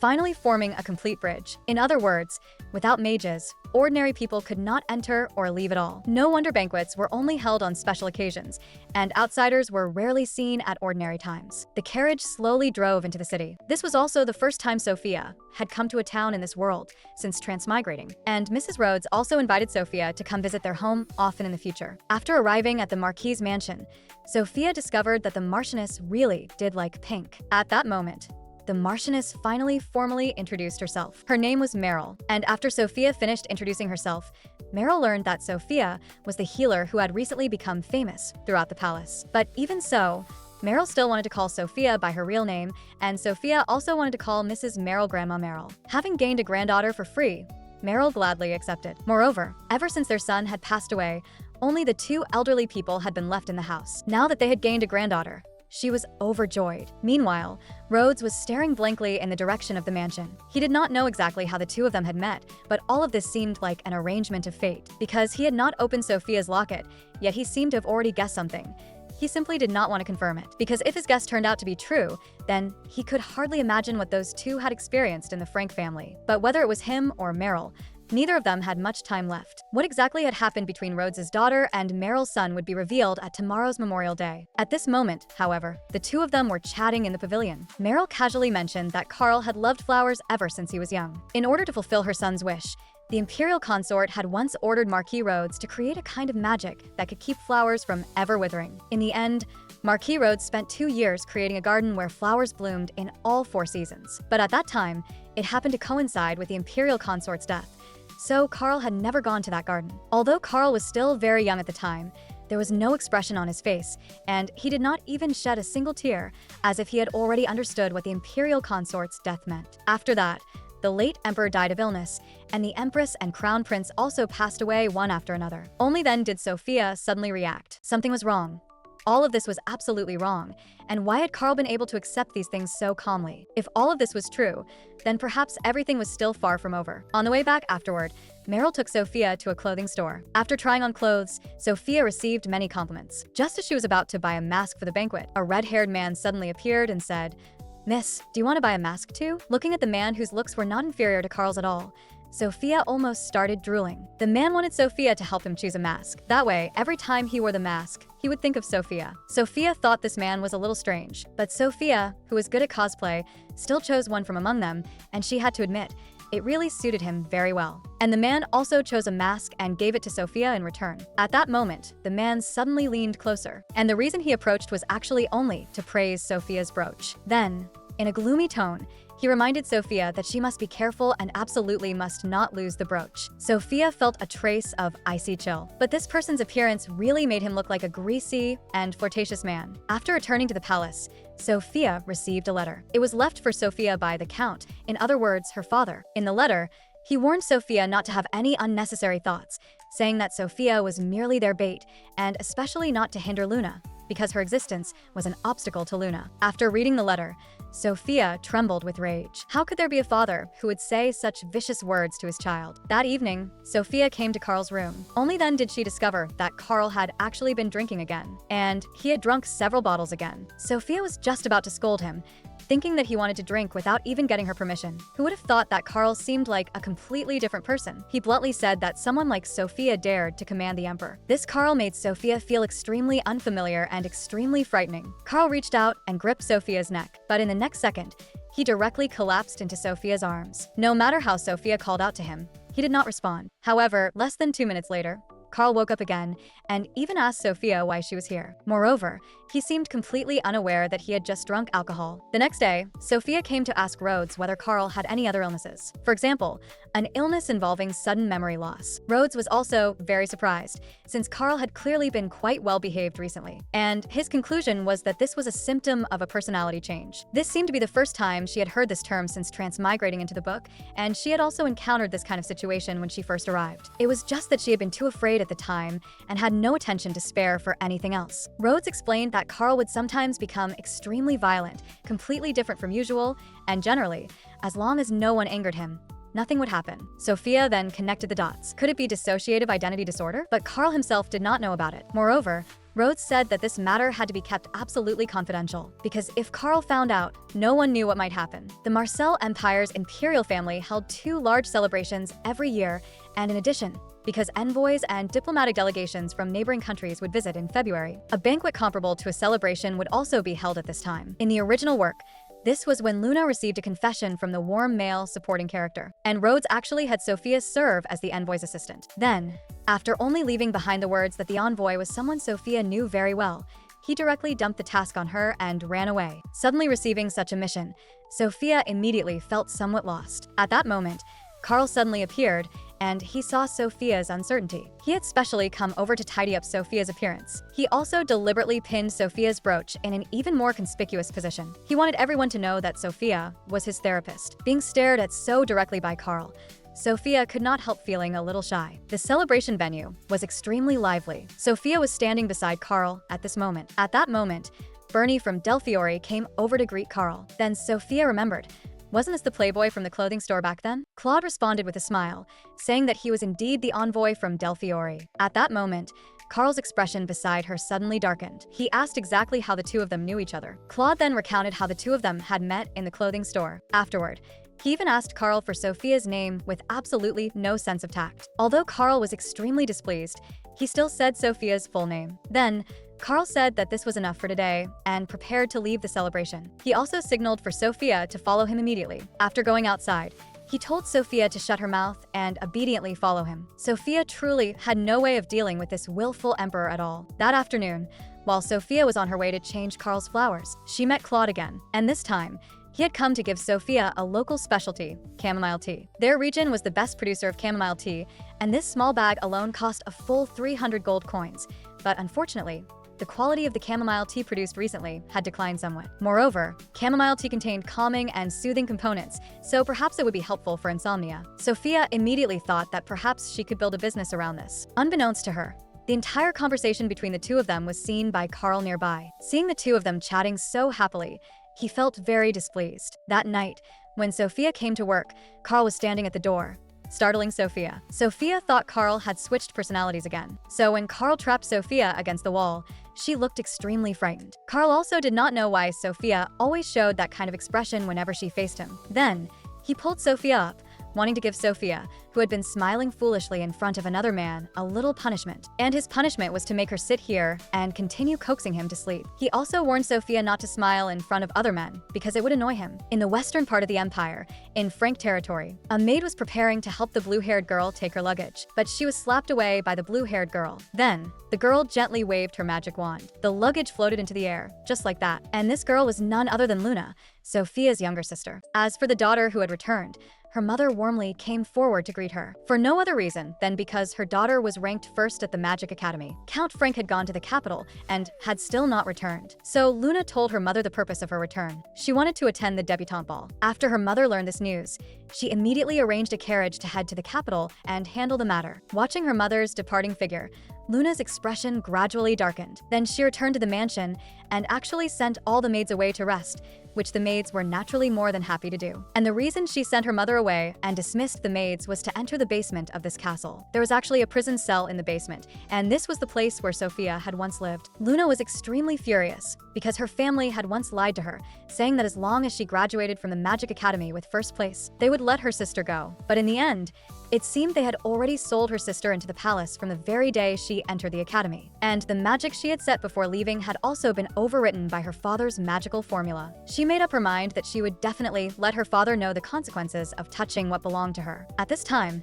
Sophia was taking a walk in the garden. She encountered Claude again, and it seemed that he was about to leave the palace. Claude explained that he did not want to return so early either, but it was because he had received a warning from His Majesty. Carl had reminded him whether it was time for him to leave the palace and return to his own country. But he did not intend to return to his country. Although he could not attend the debutante ball, he could still freely socialize at other balls. And every time he wore this mask, he would think of Sophia. Sophia was somewhat shocked. What exactly was wrong with this person? Looking at Claude's departing figure, Sophia could only pray that Luna, being so innocent, absolutely must not be deceived by him. Because in Sophia's memory, Luna was a pure and justice-filled young girl, and there was still a full year before Carl and Luna's wedding. Until the two of them got married, Luna had never held a debutante ball. In other words, Luna would not attend this debutante ball, which also meant Sophia could relax and enjoy herself at the ball. Although the relationship between the two of them in the past seemed to have been good, she did not want to see Luna. After all, Luna had countless connections to Sophia's death. But the current direction of the story was already completely different from the novel. That day, Sophia discovered that she had received a large pile of letters. Without exception, all of these letters were invitations to the ball from male nobles of various families. Sophia could not quite understand it. She was only an illegitimate daughter, and she had no power in her hands, so why would they send letters to her? That night, Sophia once again prepared to go to work. However, today's Carl seemed to have become a different person again. He pressed Sophia down onto the bed. It turned out that he had seen Sophia seeing Claude off. He questioned Sophia about why she had not listened to him when he had clearly said that she was not allowed to approach Claude. He even asked Sophia whether she had fallen in love with Claude because he always heard Sophia calling him Claude so intimately. Hearing this, Sophia could not help laughing out loud. In truth, she was only afraid that Claude would keep calling her Miss Frank in that greasy tone, and saying that she would like someone like Claude, who looked like the type to attract romantic trouble at first glance, was far too absurd. Compared to that kind of person, Sophia felt that the tyrant in front of her was better. Seeing the atmosphere gradually become ambiguous, Sophia quickly changed the subject. She showed Carl the letters she had received, because she no longer knew how to deal with them. Carl sneered and said to send all of these letters to his office. And his method of handling these letters was actually to have Rhodes burn them all in one fire. Sophia was still thanking Carl, saying that if it were not for Carl, these letters might have crushed her to death. But Sophia definitely could not have imagined that Carl had not even looked at them before directly burning them all to ashes. At that moment, a knight suddenly delivered a gift box, saying that it was a gift from His Majesty to Sophia. He also told her to wear it tonight and go to Marcel Hall, and that if she refused, it would be the same as violating the contract. What Sophia had not expected even more was that. And Rovi had also come, and they were here to help Sophia with her makeup. Ever since Sophia became a knight, she had not only changed rooms, but also no longer went to the previous dining hall to eat. The three of them had not seen each other for quite some time. After spending a short time together, Sophia discovered that the two of them had become extremely polite toward her. There was no trace left of the atmosphere from when they had interacted as friends before. The two could only explain that because Sophia was now a specially appointed knight, if they acted improperly, they would be scolded. Sophia had no choice either, and could only pout to express her dissatisfaction. And Sophia had actually always regarded the two of them as friends. But in truth, the two of them also liked Sophia very much, and were also very happy that Sophia was willing to treat them as friends. After that, the makeup and styling were finally completed. Sophia could hardly believe it. Was the person in the mirror really herself? Just like that, with the help of her good friends, Sophia walked into the ceremony venue. Strangely, everyone seemed to be looking at her, making her feel immense pressure. The noble ladies of various families were also speaking quietly among themselves, saying how had they never before seen such a beautiful young lady in social circles? Even more awkwardly, Sophia ran into those people who had written letters to her before. They even began arguing directly in order to seize the chance to speak with Sophia. Just when Sophia was at a loss, a tall figure blocked in front of her, and it was none other than Carl. He glared angrily at those people and coldly reprimanded them. They were immediately so frightened that their legs went weak, nearly kneeling down to beg for mercy, and they quickly fled in a sorry state. Carl's appearance immediately made Sophia feel as if she had found someone to rely on, and Carl was also very satisfied with Sophia showing such an expression. Then, he brought Sophia along and prepared to take their seats. This scene immediately drew the attention of the entire venue, and everyone began discussing it one after another. Not only was she attending the ball wearing rubies, His Majesty was even protecting her like this. And Carl paid no attention to these discussions at all, even seeming to enjoy them somewhat. Seeing that Sophia's clothing was somewhat revealing, he also draped his coat over Sophia's shoulders. But this outfit was clearly the one he had given to Sophia. Just then, Sophia saw a figure, an unexpected figure. Why had Luna appeared here? Sophia immediately panicked. After seeing her sister, Luna hugged her in front of everyone, and she repeatedly confirmed that the person before her was truly her sister. Carl decided to let the two of them talk somewhere quiet. Carl realized that this was the younger sister Sophia had mentioned before. Sophia did not deny it. Carl told them to take their time talking, and that he would step away first. Sophia told her younger sister not to worry, and explained to her that that man was the emperor of the empire. Luna held her sister's hand. She asked whether Sophia had known that she was coming to attend the ball. In the original work,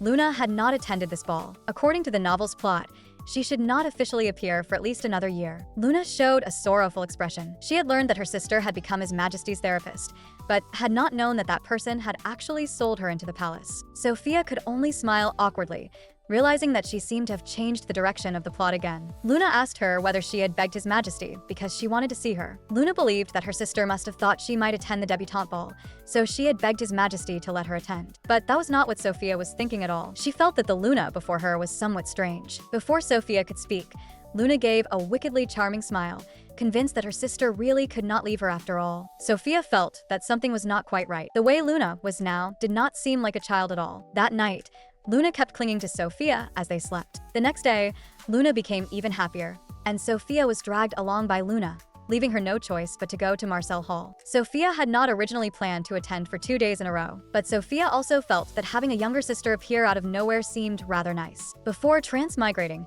the heroine had no siblings, so after her parents passed away, she had always been all alone. Sophia felt that compared to before she transmigrated, life here actually seemed fairly good. Luna found her sister and asked what she was doing standing here alone. Sophia felt that standing here actually made her feel more at ease. But Luna thought her sister was still the same as ever.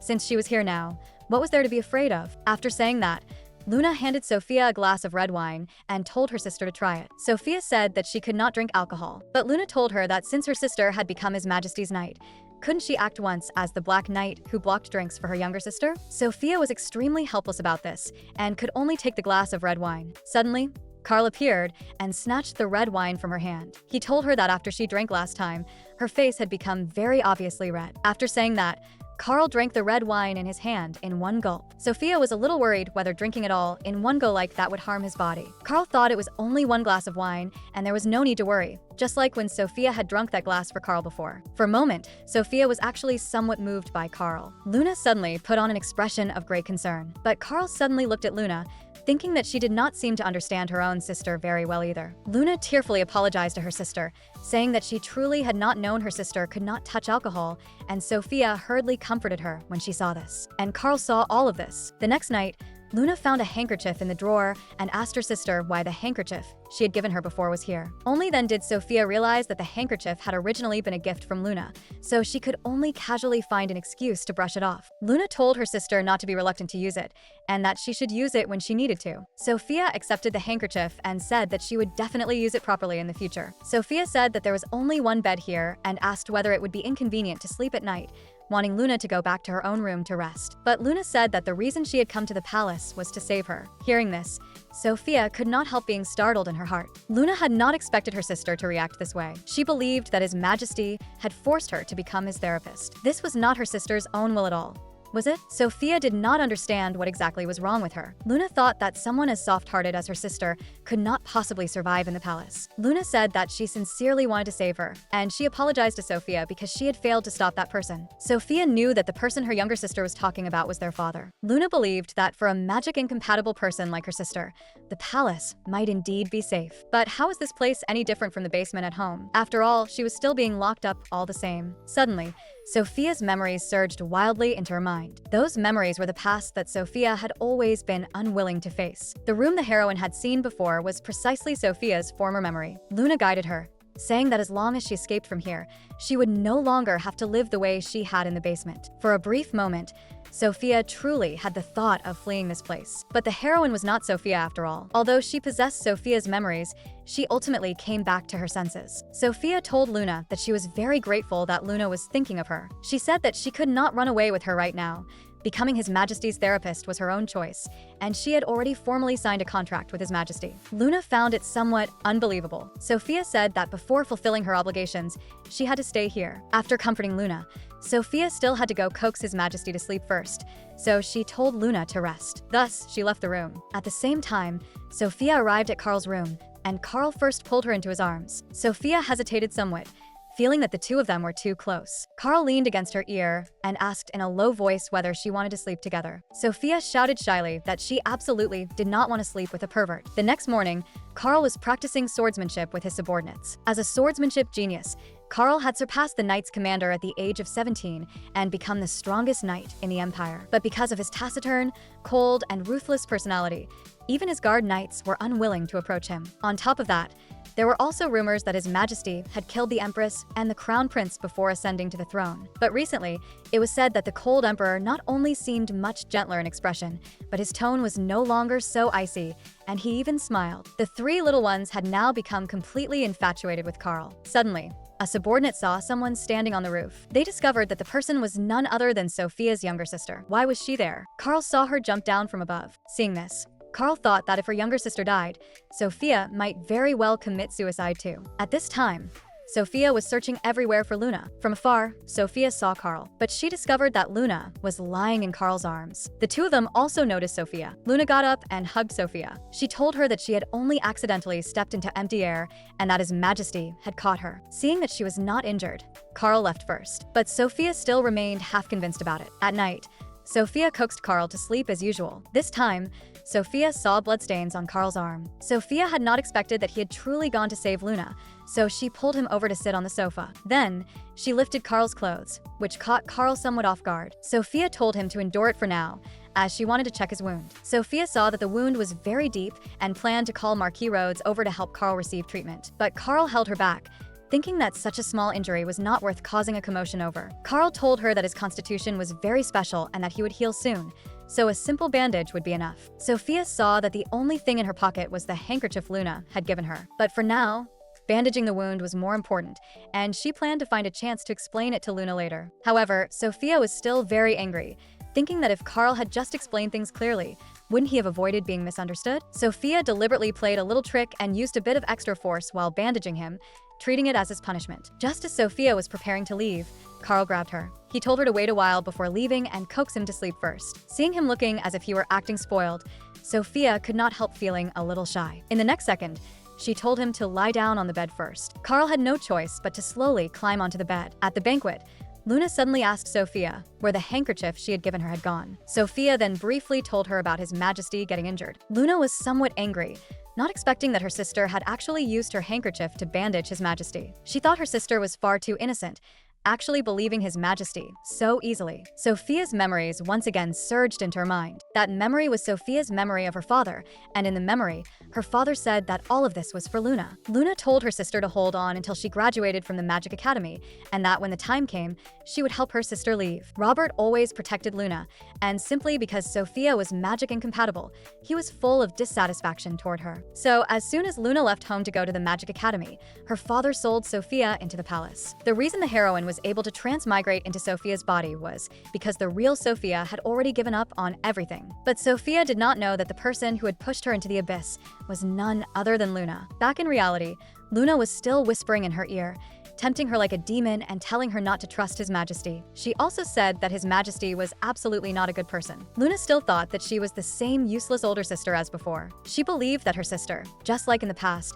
had been locked in the basement for too long and therefore might not understand His Majesty. When Luna was about to say exactly how Her Majesty the Empress and His Highness the Crown Prince had died, Sophia told her not to say anymore. But Luna had no idea how to restrain herself. Instead, she reversed cause and effect and said that back then in the courtyard, hadn't her sister also seen His Majesty trying to do something improper to her with her own eyes? When Luna still wanted to continue speaking, Sophia's slap had already landed hard on her face. Sophia questioned her, asking whether her conscience had been eaten by dogs. His Majesty had injured his arm in order to save you, but what about you? This immediately made Luna somewhat flustered. Sophia clearly laid out Luna's plan, because Sophia had seen all of it with her own eyes. Sophia emphasized once again that His Majesty was not that kind of person, and even if everyone else did not believe him, she would still believe him. Sophia believed that the reason Luna put on that pitiful appearance was all to control her. Sophia said that her pitiful older sister was not Luna's possession. She also hoped that from now on, Luna would stop interfering in her life. When Sophia turned around,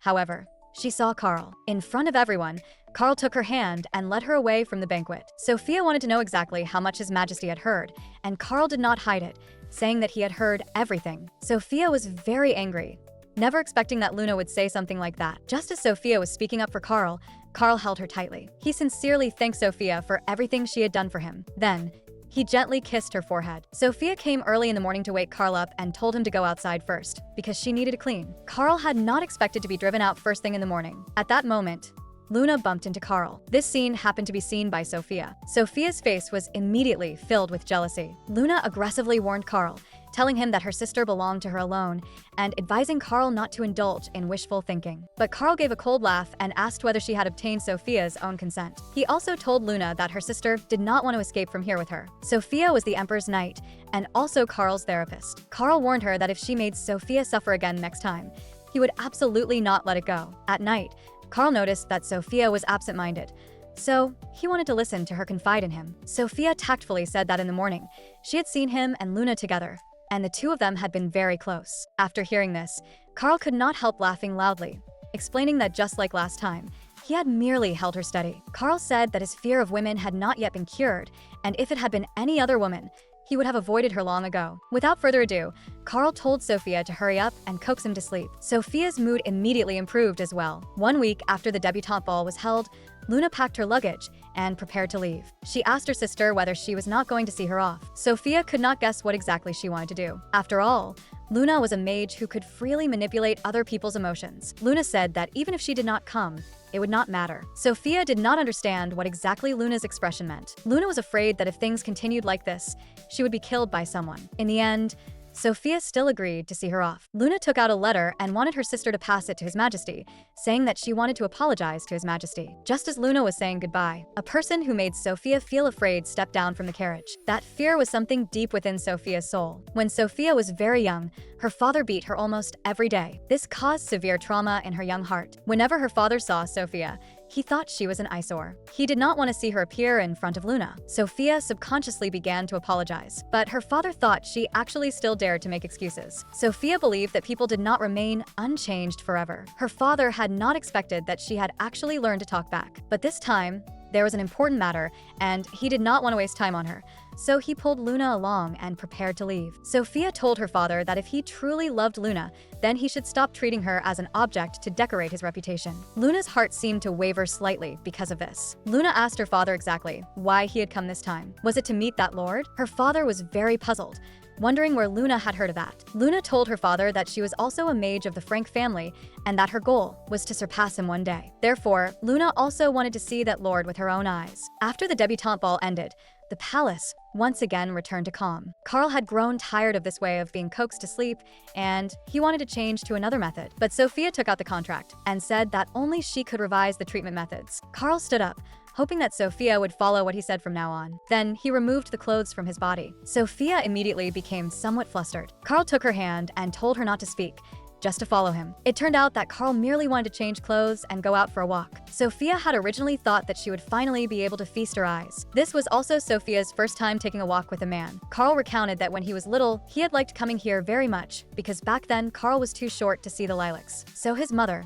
dragging along her sick body, had lifted him up just so he could get a little closer and admire them. Carl had simply felt very happy. Being able to take a walk with his mother and be held by her had already been enough. His mother thought Carl liked lilacs, so she had Marquis Rhodes keep the garden forever in the season when the flowers bloomed. After Carl's mother passed away, he never came here again. Because those childhood memories were too vivid, he had never wanted to touch them. Sophia sighed that Carl really had changed a lot compared to before. On the other side, Marquis Rhodes was investigating a certain matter under the Emperor's orders. This time, Marquis Rhodes discovered traces they had left behind. They had always handled matters flawlessly, yet this time, they had deliberately left clues. Marquis Rhodes believed this was very likely a trap, but he also felt that they had never approached the capital before. Perhaps this place was their final stronghold. If one were to speak of the place where human power was most concentrated, it would undoubtedly be where the Imperial Palace stood. Marquis Rhodes believed that this should be their final stronghold. Marseille was precisely the most suitable place for the decisive battle in their plan. Marquis Rhodes decided that he had to speed up his actions. At night, Carl approached Sophia and said that if he felt another person's body warmth, perhaps it would be easier to fall asleep. Sophia was startled and thought, how could he say something so suggestive? Carl asked her in return whether her heart had been moved. Sophia said aloud that her heart had not been moved, but inside, her heart was already racing wildly. Then, Carl told her to lie down beside him and even threatened her with an imperial order. Sophia could only lie down under Carl's coercion and temptation. Carl took Sophia's hand and told her that this way, she would no longer have to strain her voice. Carl got up, then asked her whether he was handsome. Sophia thought that he was indeed quite handsome. When Carl heard Sophia praise him, he immediately became somewhat excited. Sophia told him not to get so close, or her heart would not be able to take it. Seeing this cute side of her, Carl could not help laughing. Sophia told Carl not to misunderstand. Her heart was not racing because she liked him. Carl wanted to know what exactly it was because of. Then, Sophia thought it was because Carl was too handsome and happened to be exactly her preferred type. Carl gave her an incomparably kind smile. Meanwhile, Luna was extremely surprised that her sister had changed so much. In the past, her sister would tremble in fear as soon as she heard their father's voice, yet unexpectedly, she could now say something like that. Soon, they arrived at their destination. Her father took out a gemstone and had Luna place her magic wand on it. The magic circle immediately began to operate. They seemed to have entered another space. The two slowly pushed open the door. At that moment, a man was standing there. Her father had something to report to the man, but the man said that he could not bring his daughter in with him. So Luna had no choice but to obey her father's order and withdraw first. Although Luna did not know exactly what they were plotting, the place she had come to was indeed full of suspicious points everywhere. Just as Luna was preparing to use her magic power to investigate properly, a man suddenly appeared and told her that magic power could not be used here at will. Seeing this, Luna knew that this person seemed to be the lord her father had spoken of, so she hurriedly knelt down and admitted her mistake. The man told her there was no need to do that, saying it made him look as if he were bullying a child. Luna did not consider herself a child, and she introduced herself to the man as Luna de Frank. Only then did the man learn that she was Frank's daughter. The man advised her that it would be best not to step into such dangerous matters. Luna told the man that she had already made up her mind long ago. The man lifted her hand and asked whether she would not mind even if those pure white hands were stained red. Luna understood what the man meant. That was because, as a mage, one absolutely must not use magic to harm others. This was a taboo that no mage was allowed to touch. The man introduced himself and said that she could just call him Shuit, but he emphasized that she could only call him that when the two of them were alone. On the other side, Marquis Rhodes told Carl that when he was investigating the Lizong region, He had discovered one of their strongholds and found important clues there. Carl was somewhat shocked to hear that he had actually infiltrated their stronghold. Marquis Rhodes handed Carl a piece of paper. Judging from the information shown on it, all of them were currently heading toward the capital. They had to investigate clearly as soon as possible.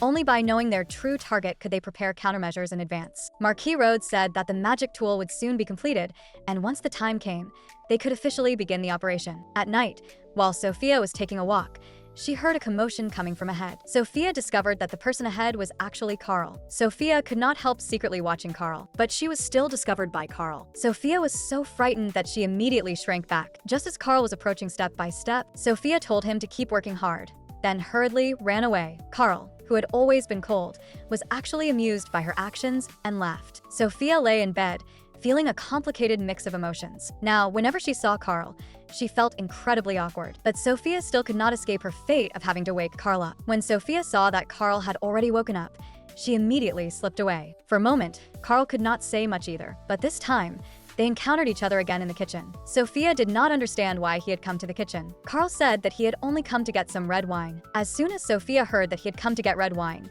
she immediately asked whether he wanted to drink again. Carl quibbled that he did not want to drink.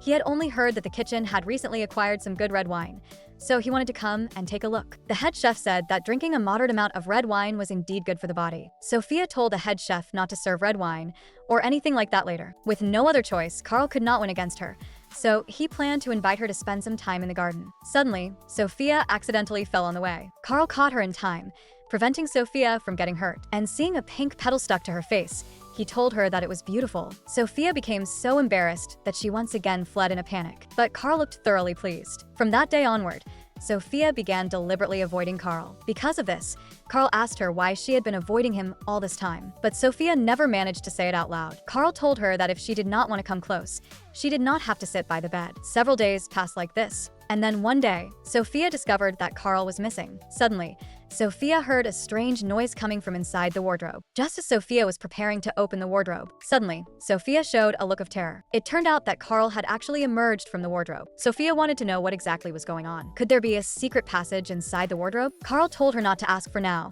and that he would explain it to her later. Suddenly, Sophia noticed the note on the floor. Sophia picked it up and was just about to ask what it was, when Carl snatched it away and told her not to bother with it for now, but to coax him to sleep first. When Carl took off his clothes, Sophia noticed the wound on his arm. Sophia worriedly questioned him, asking what had happened and why he was injured. Carl subconsciously dodged, claiming that he was fine. Sophia was not someone who would be brushed off by a few words from Carl. Carl explained that he had simply gotten injured by accident while taking a walk in the garden. Sophia did not believe him, thinking that this absolutely could not be a wound caused by simply falling. Seeing that he could no longer keep making things up, Carl began to use his honor as emperor to question whether she was doubting him. Sophia said that fine, they would pretend he had injured himself in a fall, but why had he come in through the secret passage? Carl subconsciously turned his head away to avoid her gaze. He told her that he had only wanted to change his mood, which was why he had done that. Seeing that he kept avoiding the issue, Sophia told him that she only wanted to know what exactly he had experienced and whether it had been dangerous. Carl told her seriously that this was his own business and had nothing to do with her. Sophia did not dare continue pressing him and could only tactfully say that, as his therapist, she should also treat his wound while she was at it. But Carl said that he was very tired and that Sophia could go back first today. He also ordered her that she had to keep this matter completely secret. When Sophia left, she was still very worried about him. After Sophia left, Carl wondered whether he had spoken too harshly just now, but he absolutely could not drag Sophia into this. Just as Carl lay down and prepared to sleep, suddenly, a voice rang out in Carl's mind, asking if he really wanted to rest that badly. Carl coldly told him to get lost, but the voice in Carl's mind continued tempting him non-stop. At this time, Sophia was still lying in bed, worrying about Carl's body. Suddenly, a maid told her that His Majesty was looking for her. Sophia did not understand what exactly Carl wanted with her. Carl thought she had come too slowly. Sophia wanted to take the chance to apologize to him, but Carl grabbed her and told her to coax him to sleep first. Then he threw Sophia onto the bed. Carl seemed like a different person as he asked whether Sophia really could make him fall asleep. Sophia remembered what the old man had said.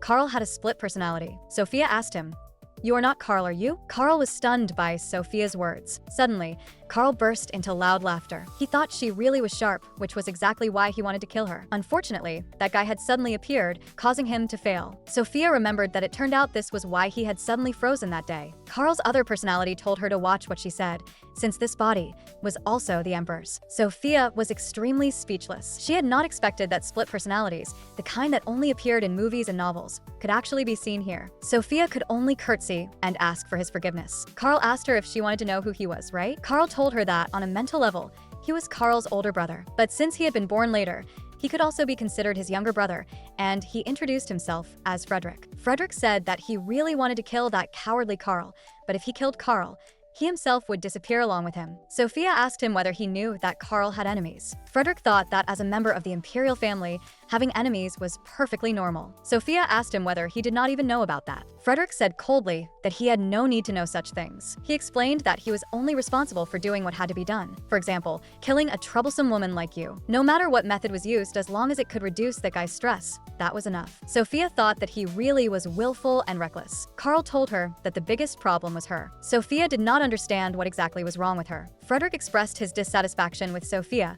because due to her existence, the opportunities for him to appear had now become few and far between. Sophia said that she was only responsible for coaxing His Majesty to sleep. Frederick told her that, of course, he would not kill her right now. On the contrary, compared to wanting to kill Sophia, Frederick was rather interested in her. Carl suddenly staggered and fell backward. Looking at him asleep, Sophia realized that perhaps Carl was about to wake up. Suddenly, Carl seemed to become extremely pained. Sophia was very worried. Carl seemed to be having a nightmare, being chased by something. And behind that door was Sophia lying in a pool of blood. In reality, Sophia was calling Carl's name over and over again. Suddenly, tears slid from the corners of Carl's eyes, and he cried out, "Don't go, Sophia." Just then, Carl suddenly opened his eyes. He saw Sophia, panicked and crying. Carl pulled Sophia into his arms. He told her just like this, "Don't move anymore." Just like that, they remained in that position until dawn. Carl looked at Sophia's sleeping face and thought she was truly adorable. When Sophia woke up, however, she found that Carl was already gone. Only a letter was left behind, telling her to return to her room and rest after waking up. At that time, Sophia had not yet imagined that things would later become so complicated. Afterward, Carl found Sophia and wanted to reward her for fulfilling her duties as a therapist. Rhodes suddenly cast magic. Sophia, who had been restrained, had no idea what had happened. Carl told her that she had worked hard during this time and that she could rest now. Sophia still wanted to say something, but Carl told her that from now on, she no longer needed to coax him to sleep, and he planned to give her a long vacation, letting her live freely outside the palace. He also reminded her to behave herself after leaving the palace and not cause trouble. Marquis Rhodes told her to follow Carl's advice, but what Sophia did not understand was why they had to tie her up. Rhodes told her that he would explain it to her later. Carl also seemed unwilling, but in order to protect Sophia, he had to do this. 2 hours later, Rhodes told Carl that the person had already been sent away, and no one had followed them.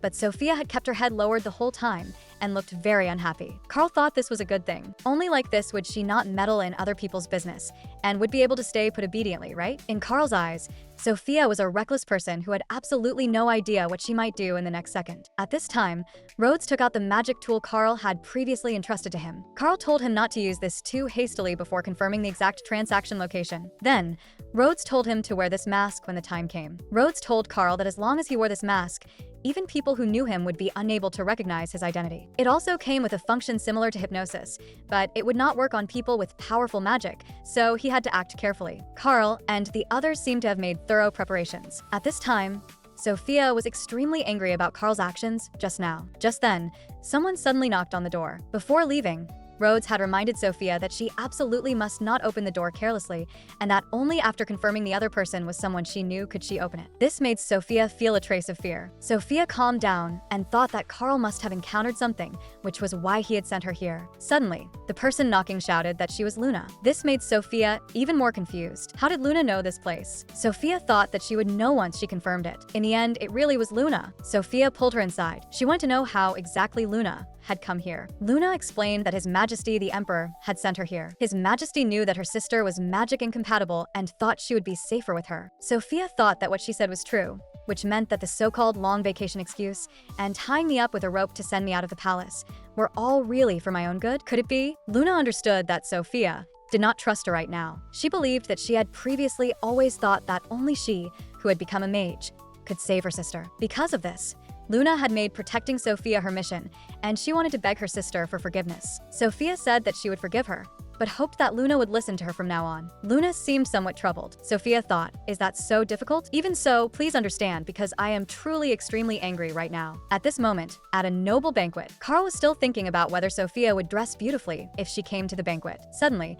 a scream instantly put Carl on alert. It turned out that someone was causing trouble on the spot, but he had already been seized by the guards. The man suddenly punched a guard, then prepared to take advantage of the chaos to escape. At this moment, Carl vaulted over the railing, preparing to chase that person. Suddenly, a red-haired man below caught Carl's attention. Carl walked forward and patted him from behind. The red-haired man recognized the person before him as seemingly none other than the Emperor. But Carl could not reveal his identity yet. The red-haired man asked him why the Emperor would appear here. At this moment, the white-haired man appeared again. Seeing this, Carl immediately chased after him. Suddenly, a voice came from behind Carl, telling Carl to dodge. A rope instantly flew out and successfully bound the man. It turned out that this was magic cast by the red-haired man. The man smiled and said that it turned out His Majesty's target was not him. Suddenly, Carl remembered that when he was young, there had been someone who looked very much like the red-haired man, and he had even lost to him in a magic contest. The red-haired man noticed that the white-haired man smelled of alcohol and believed that he had caused trouble after getting drunk,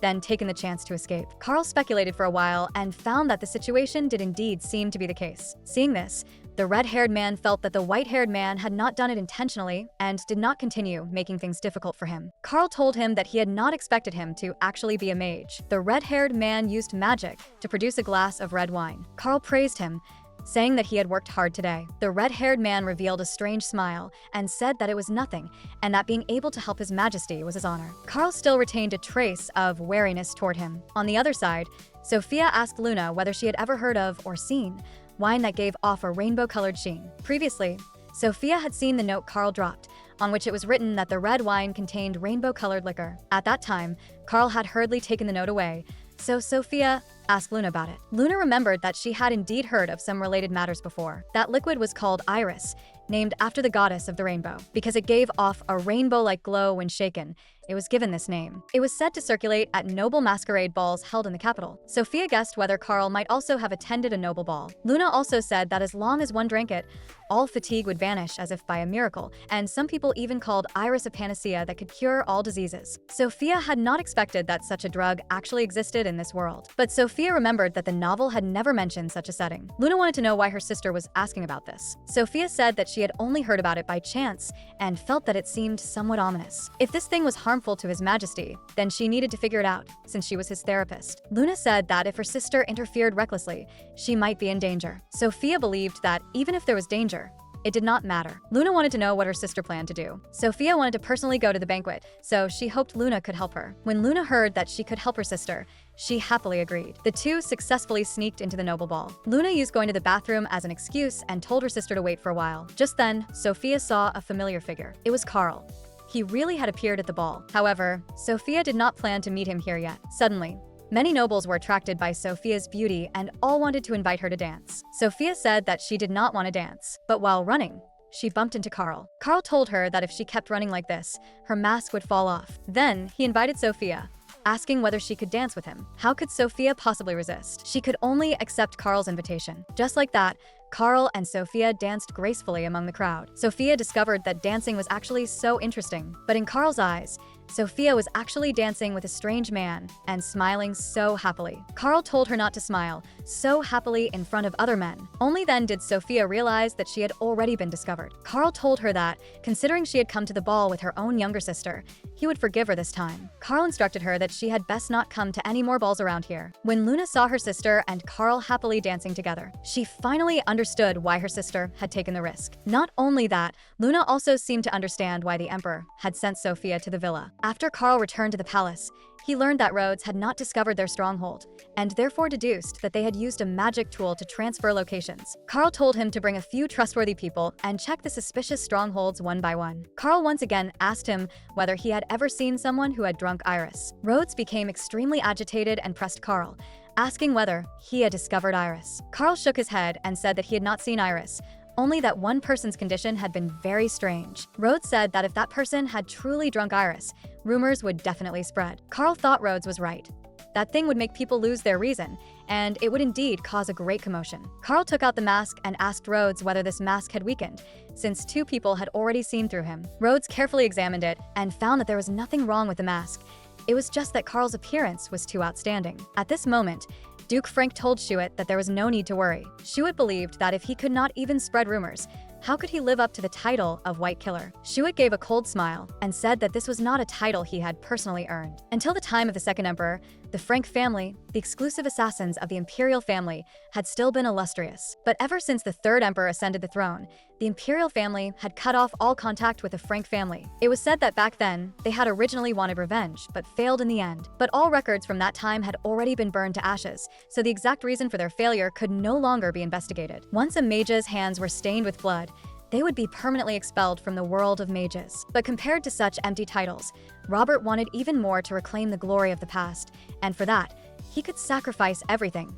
This was the reason he became an owl. For this reason, Carl had to find clues about the owls today. Carl did not know their exact name. It turned out that the reason Carl was investigating the owls was because, at the place where his brother died, a strange owl symbol had been left behind. Just as Carl was thinking, a hand suddenly reached over and poked his face. It was actually that red-haired mage from before. Carl did not understand how exactly he had recognized him. He asked Carl what exactly he had come here to do. Carl was very impatient and warned him not to point fingers in front of him. Suddenly, Carl seemed to see something. What that person was holding in her hand was actually Iris. Carl immediately rushed toward that woman. The woman realized that she seemed to have been exposed. She turned and ran toward the balcony. Carl told her to calm down, saying that he did not want to hurt her. Suddenly, the balcony railing broke. Carl tried to reach out and grab that woman, but he discovered that he was about to fall from the balcony as well. The red-haired man grabbed Carl in time, preventing a disaster. The man cast magic, trying to pull the woman back, but due to inertia, the man also nearly fell, and fortunately, the two of them cooperated in time. In the end,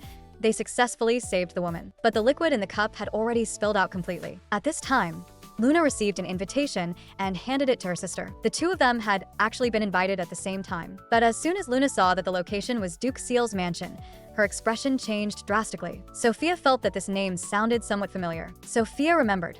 Wasn't Rovi's full name Rovi de Seal? It turned out that Rovi, as someone incompatible with magic, had also been sold into the palace, just like Sophia. In truth, the Seal family and Carl were enemies. Luna felt that attending this banquet would be extremely dangerous, but Sophia still decided to go. Luna did not stop her sister either, instead thinking that if they went, they might be able to discover clues, but they had to be mentally prepared. On the night of the banquet, the sisters comforted each other. At that moment, Sophia noticed that they were members of the Seal family. Count Seal recognized Luna and greeted her familiarly. Luna also responded respectfully. When he saw Sophia, Lady Seal seemed very unfamiliar with her, but Duke Seal told her that his letter had not been sent to the wrong place. Sophia keenly sensed that when he said it had not been sent to the wrong place, he probably knew that Sophia was no longer in the palace. Duke Seal introduced her to his wife, saying that this was Miss Sophia, the specially appointed knight who treated His Majesty's insomnia. Duke Seal told them that there were some people inside who had already been looking forward to meeting them. Luna seemed very worried about her sister. Sophia was also somewhat uneasy,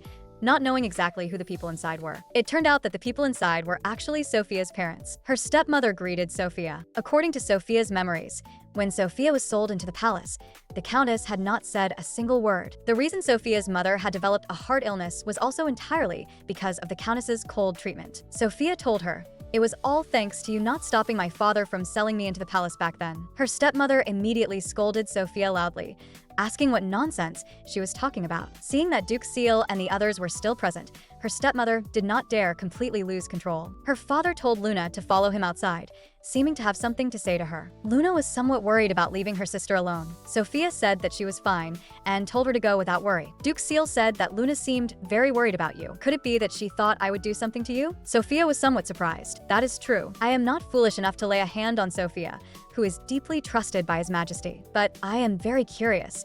Why did you come to the banquet? You clearly could have refused. Sophia had come here to investigate what exactly Iris was. But of course, she definitely would not say that. For a moment, Sophia did not know how to answer. Sophia thought of the fact that she was incompatible with magic, so she used this topic to divert Duke Seal's attention. Duke Seal could not help asking her, "You should have already met Rovi in the palace, right?" He explained that his family was not some cruel and ruthless family, but they were also absolutely unwilling to see those incompatible with magic. Sophia's guess was correct.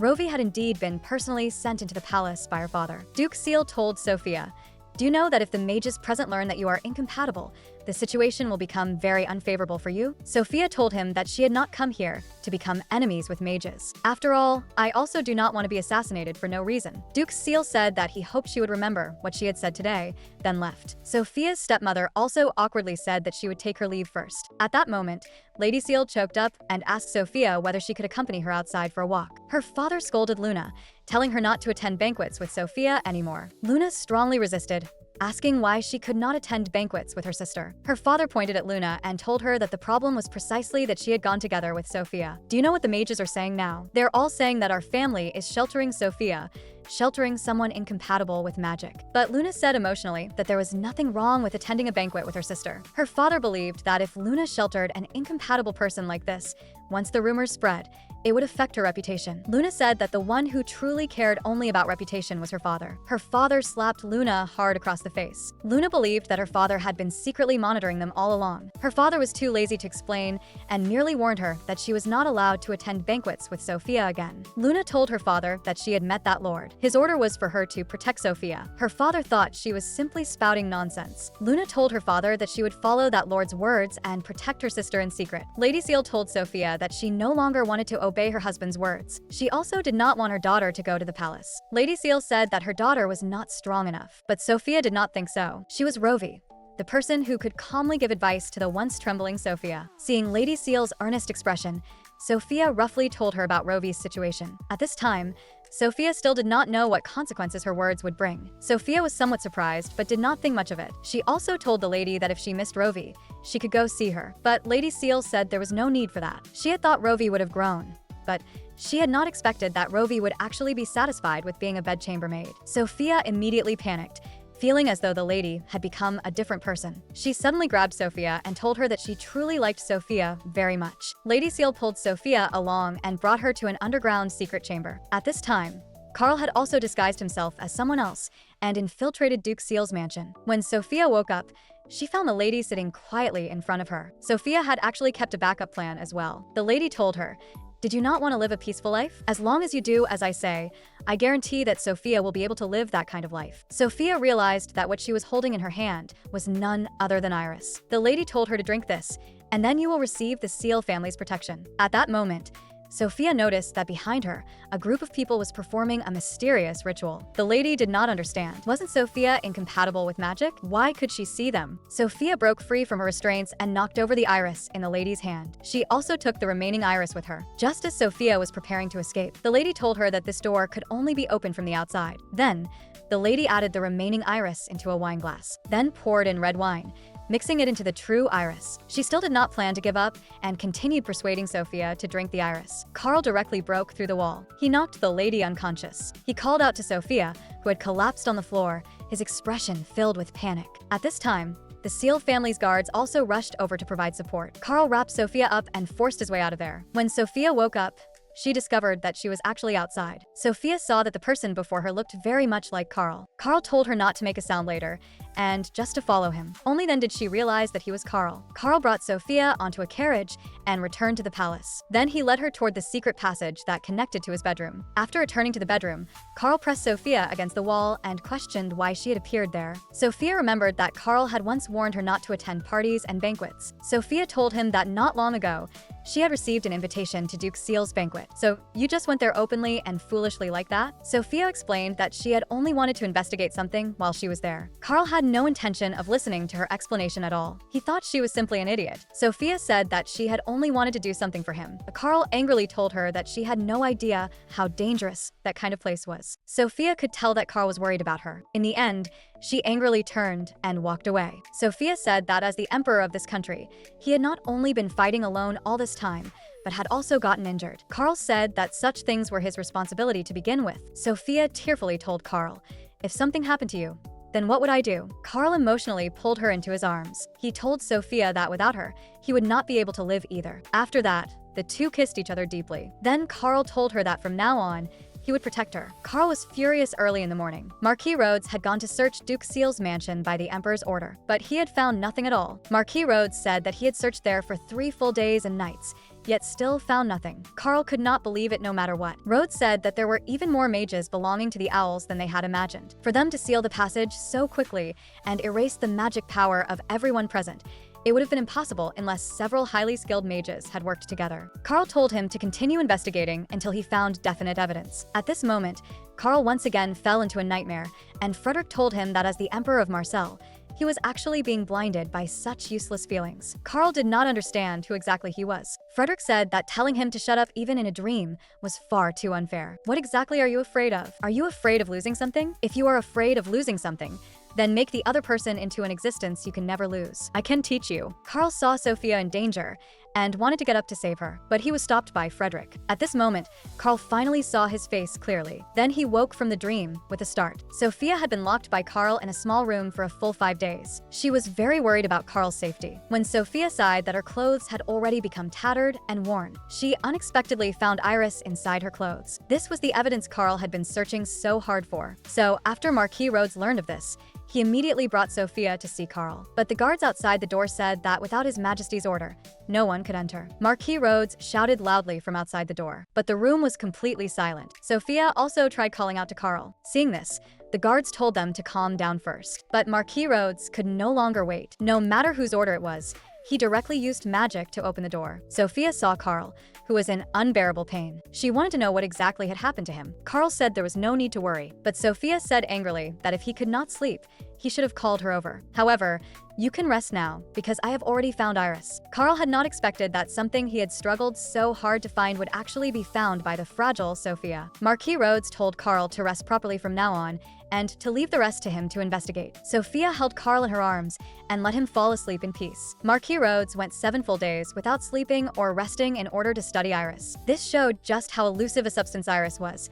But Marquis Rhodes was also one of the Empire's foremost mages. Carl was looking forward to the results of his research. Marquis Rhodes said that as long as the powder in the bag was mixed into water, it would become like this. It was very difficult to determine its components and effects through magic. Carl had not expected that there would actually be something Rhodes's magic could not accomplish. Rhodes explained that this powder had definitely been created using magic, but the magic used was not ordinary magic. This was something created with the forbidden art of black magic. What could currently be confirmed was that it had hallucinogenic effects, amplified power, and was extremely addictive. In short, this thing was 100% harmful to the human body. Carl said that gave them sufficient reason to destroy it. Unauthorized use of black magic would definitely result in permanent imprisonment, and even if the culprit were executed, no one would say much. Carl did not understand what kind of person had used black magic to create such a thing. Marquis Rhodes believed that the other side's mage was absolutely not to be underestimated. This made Carl want even more to meet the creator of Iris, because his brother had died because of this person. 7 days later,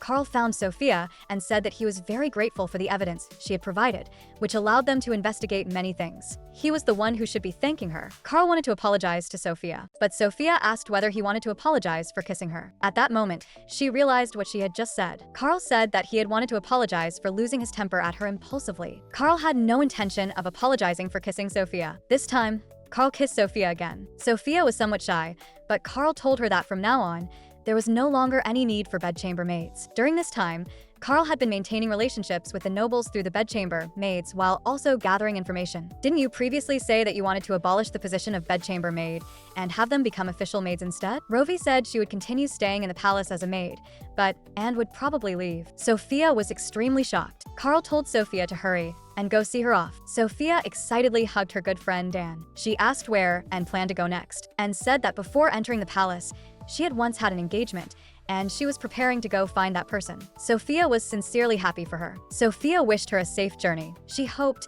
and could live happily together with the person she loved. After seeing off her friend, however, Sophia encountered danger. Marquis Rhodes and the others were holding a meeting when a man reported that among the knights sent to the Blue Sky Mansion, he had heard that 4 people had still not returned. They had just returned, and it was said that they had gotten lost on the road, which was why they had been delayed. Rhodes keenly sensed that something was wrong, believing that the people he had sent knew that place inside and out and could not possibly have gotten lost. Then, they went together to the place where the knights were resting, but they discovered that some of the knights had already been brutally murdered. Marquis Rhodes did not understand what exactly their goal was. Seeing that Sophia had been gone for a long time and still had not returned, the emperor personally came out to look for Sophia, only to discover that she was in danger. Sophia had not expected Carl to save her once again. Carl told her to hide behind him. Carl was extremely furious that someone had actually dared to lay a hand on Sophia. When he killed one of the enemies, he discovered that even after receiving fatal wounds, they did not let out the slightest scream. Carl guessed that someone must have controlled their minds. Duke Seal, who was hiding in the shadows and watching the show,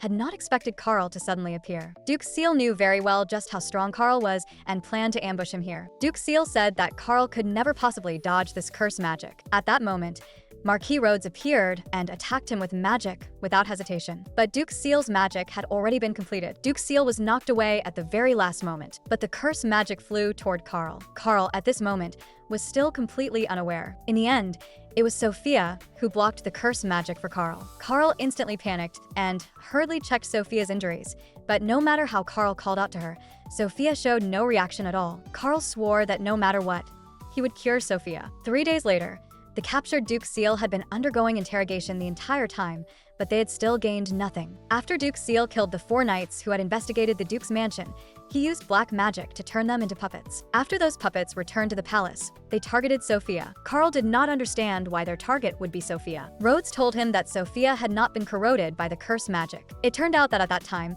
Carl had seen the magic tool Sophia wore on her chest shatter after blocking the curse for her. He wondered whether that magic tool had saved her. But Rhodes said that no matter how powerful a magic tool was, it could not withstand curse magic. Carl said that the execution would begin tomorrow. In the dungeon, Duke Seal whispered that he had actually failed to kill that wretched girl. He thought Rhodes had done something, when in fact, Duke Seal had discovered that the black magic had been repelled. The backlash caused side effects and made him feel unwell, which was how he knew the curse had not taken effect. He was unwilling to die just like this. At this moment, Shuit quietly appeared in the dungeon. When Duke Seal discovered that his lord had personally come, he told Shuit about the mistake he had made in the palace. So, he wanted Shuit to give him another chance to make up for his failure. Shuit seemed lost in thought and did not answer. Duke Seal hoped that his lord could save him and that afterward, he would devote himself completely to him. But what greeted him was Shuit's kick. Shuit told Duke Seal that the black magic had already corroded his heart. Duke Seal begged him to save him. Shuit told him to face reality,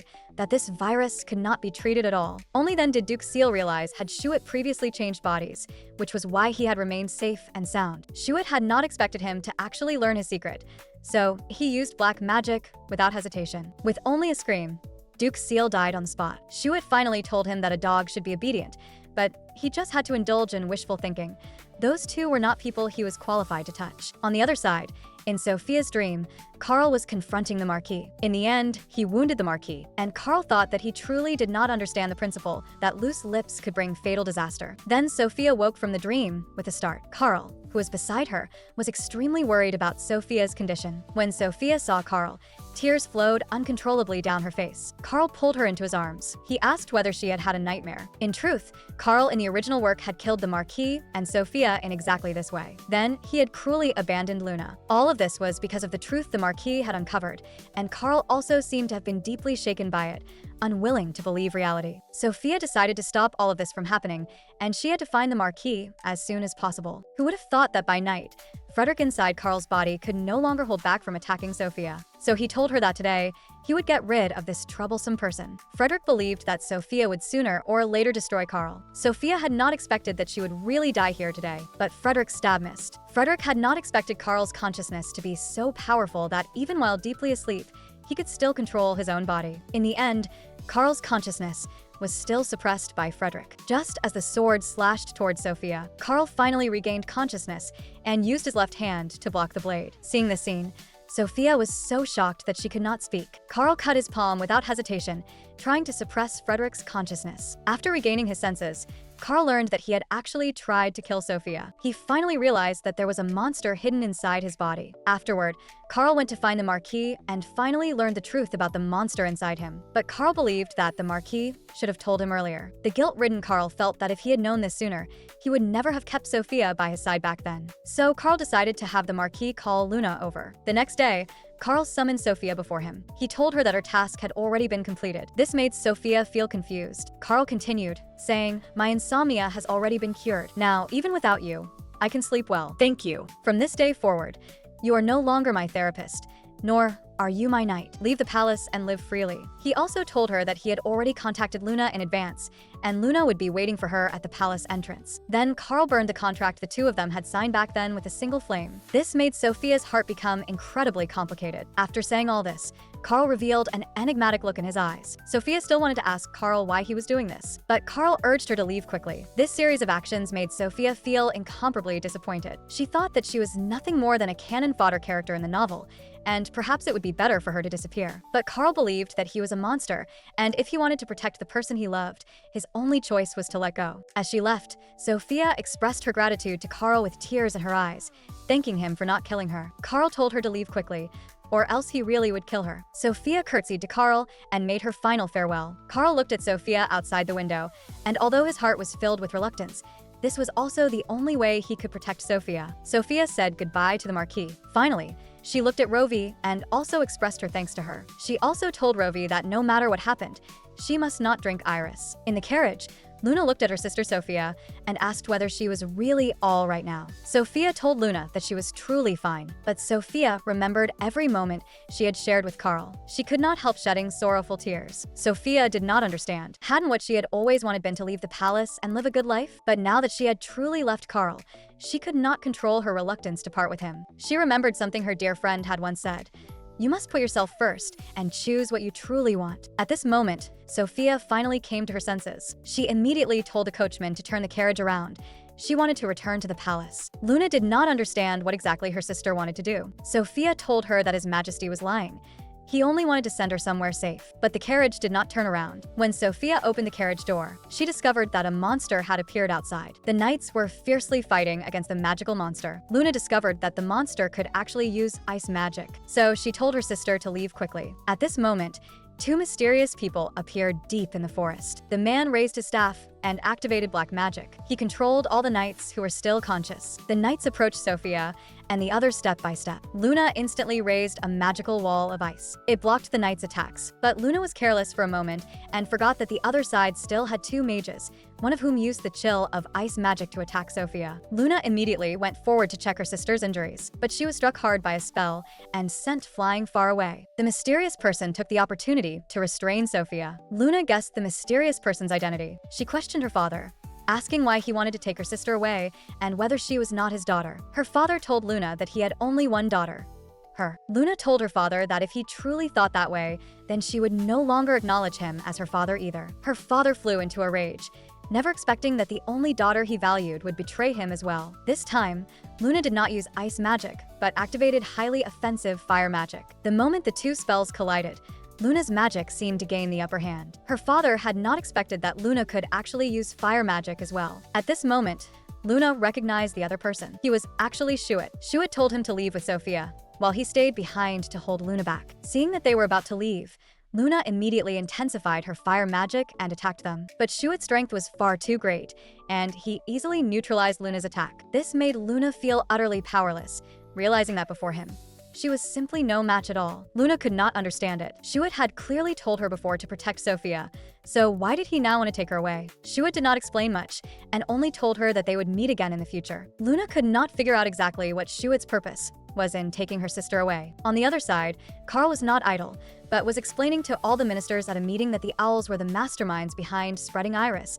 and throwing the empire into chaos. He ordered that all of them be arrested and executed for treason. After that, Carl gathered the military forces of various noble families in the capital, and Marquis Rhodes temporarily left the palace because he had to lead the army to subjugate the owls. Afterward, Carl pushed open the door to Sophia's room, and on the bed, he discovered that she had not taken away the clothes and necklace he had given her. Carl thought that she was still as willful as ever. At this moment, Carl heard Luna's voice outside the door. Luna found Carl and told him everything that she and her sister had encountered. Carl's heart immediately tightened. Luna said that the one who came this time was the leader of the owls, and with her strength alone, she had been completely unable to save her sister. Carl told her to follow him, as there were too many eyes and ears here. Carl then asked her how she knew the leader of the owls. Luna explained that she had once followed her father to their stronghold. This made Carl very curious about where exactly their stronghold was. Luna explained that at the time, they had reached it through a mobile magic tool, so she did not know the exact location. Luna explained that she had originally wanted to follow Shuit, but in the end,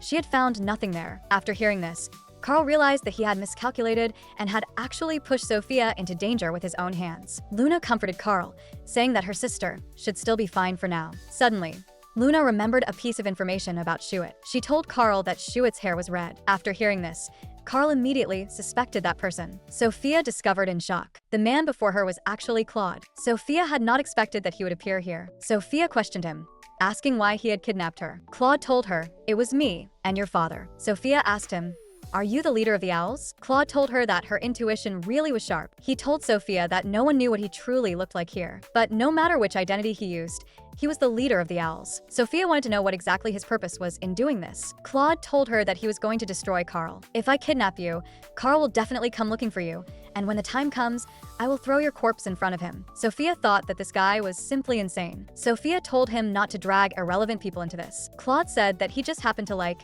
that kind of personality of hers. "Doesn't Carl love you so much that he would die for you? You love Carl deeply too, don't you? If Carl knows you are here, he will definitely come because he loves you deeply, and to save you, he could even throw away his own life." On the other side, Carl brought Luna to a certain place. Carl knew that only here could they confirm whether Claude was that person. Just like that, Luna followed Carl to a secret chamber. Carl told Luna to shine the light toward the vase in the middle. Luna could tell at a glance that this seemingly ordinary vase was actually a mobile magic tool. Carl discovered that the magic on it had not completely failed and believed that that person had used this magic tool to infiltrate the palace. At this moment, Carl finally confirmed that person's true identity. What exactly had caused him to harbor such a strong obsession with Carl? Claude did not yet want to tell Sophia these things. Sophia thought that he would bring ruin upon himself through his many evil deeds and would definitely lose in the end. As someone from another world, he could not understand what this sentence meant. Sophia told him that it meant those who commit evil would eventually receive justice as punishment. This forced Claude to admit that the sentence was indeed quite unpleasant to hear. He thought that Sophia was already on the verge of death, yet she still dared to speak so recklessly. Claude gripped her tightly by the throat. He told her that he had no particular obsession with Carl.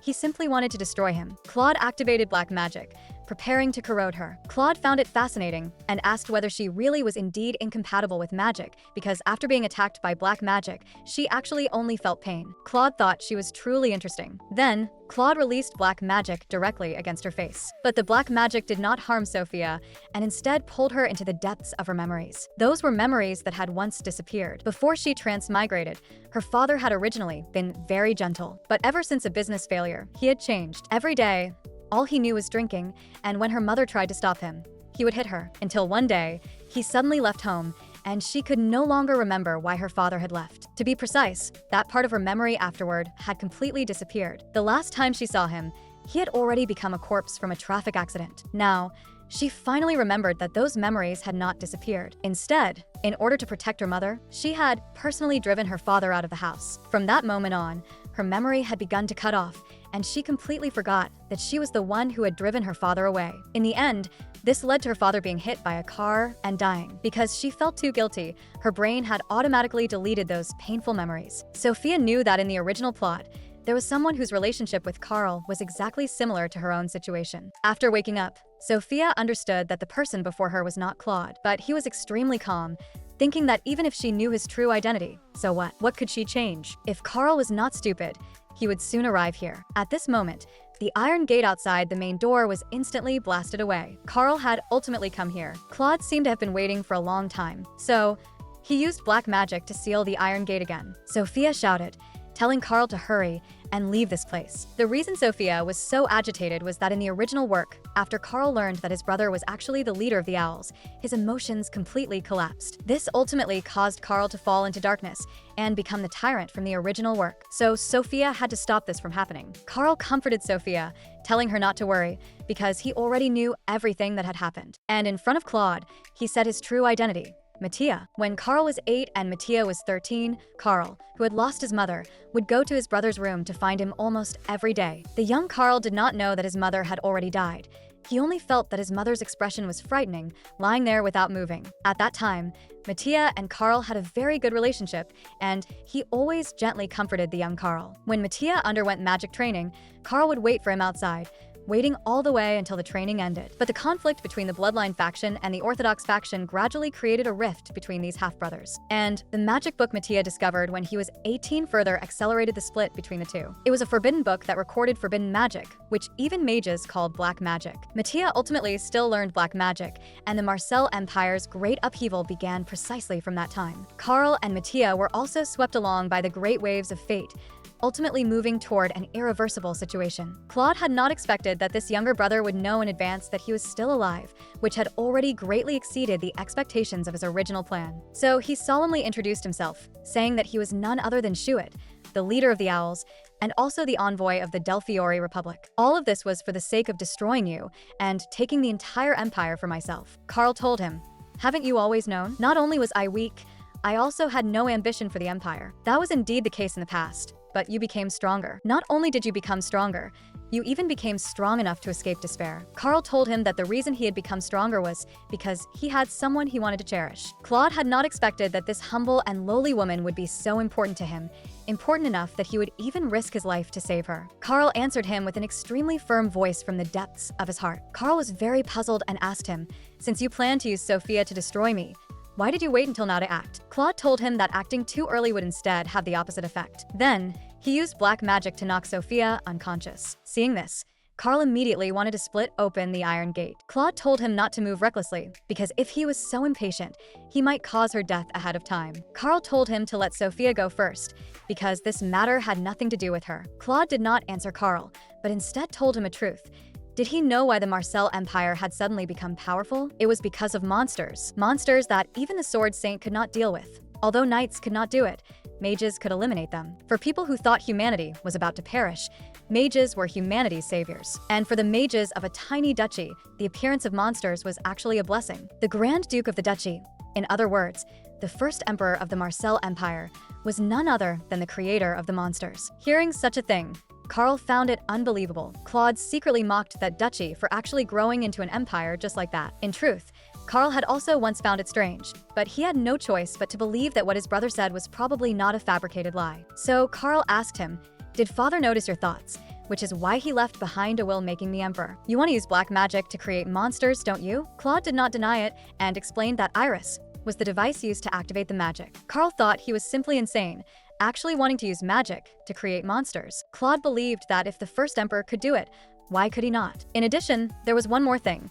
The targets needed to activate black magic were precisely those incompatible with magic. In other words, Sophia. Claude told him that there was one more thing the world did not know. He told Karl that Iris was a liquid formed by his own blood fused with magic power. As long as I activate black magic, all magic incompatible people who have drunk Iris will turn into monsters. Only then did Karl learn that those monsters had originally been the Grand Duke's subjects. Claude believed they were nothing more than necessary sacrifices, but he did not want to follow his father's old path. Karl did not understand what he still wanted to prove when their father had clearly already passed away. At this moment, Claude put Iris into his mouth. Then he fed the Iris from his mouth to Sophia. Karl immediately split open the iron gate. He grabbed Claude by the throat. But Claude wanted only to die and told Karl to act immediately. On the other side, the Marquis arrived at the Magic Tower. He guessed that the Magic Tower was probably the Owl's stronghold. Marcel, which had grown into an empire, had once built magic towers in various places to block monster attacks. But ever since the monsters suddenly disappeared, people no longer needed the magic towers. In the end, aside from the Magic Academy being preserved, all magic towers in the empire were demolished, and the first magic tower to be demolished was the Marcel Magic Tower here. The reason Rhodes suspected that their stronghold was here was because the Marcel Magic Tower held special symbolic meaning. The Marcel Magic Tower was the first magic tower ordered to be built by the first emperor before he ascended the throne. Suddenly, his staff began to react. It was Luna who had found the Marquis, and she told him everything that had happened. At the same time, she told him that His Majesty had found a magic tool beneath the magic tower and seemed to have already been transported to their stronghold. The Marquis wanted to know where exactly the stronghold was. Luna told him that it was beneath the Red Tower. The Imperial Palace was full of secret rooms and secret passages known only to the Imperial family, so perhaps beneath the Red Tower was one of those secret places. The Marquis asked Luna whether His Majesty had shown any unusual behavior. Luna told the Marquis that His Majesty had not suffered any shock. Instead, he was unusually calm, like a knight about to head to the battlefield. After learning this, the Marquis immediately set off. Beneath the Red Tower Claude was still continuously provoking Carl. He told him, "Are you not angry? Your only brother is now planning to turn the woman you love deeply into a monster." This sentence successfully enraged Carl, and Sophia shouted for Carl to stop. Only then did Carl avoid causing a disaster. Claude looked in shock and saw that after Sophia drank his iris, nothing had happened to her at all. Just as Carl was dazed, Claude originally wanted to take the opportunity to ambush Carl, but he was instantly sent flying by a powerful spell. Sophia warned him not to move recklessly, because even she herself could not quite control this powerful force. Sophia told Carl that she was fine, and believed that they could not kill him yet. No matter how much you hate him, he is still your Majesty's brother. This made Carl remember that the person before him was his only close blood relative in this world. Sophia told Carl that his brother did not have much time left. Claude had to admire that Sophia even knew this. Sophia told him that discovering this was not difficult. Also, don't think that you can simply change bodies after death and everything will be fine. The life force in your body is already no longer enough to support you continuing to do that. So when Claude saw that all his secrets had been exposed, he deliberately tried to provoke them into killing him, or else they would definitely regret it. But when Sophia told him that the one who would truly regret it was him, Claude immediately became confused. Those things you did to wrong Carl were not what you truly wanted to do. Claude stammered as he told Sophia that he did not regret it. Sophia spoke Claude's true feelings aloud. You do not want revenge against His Majesty.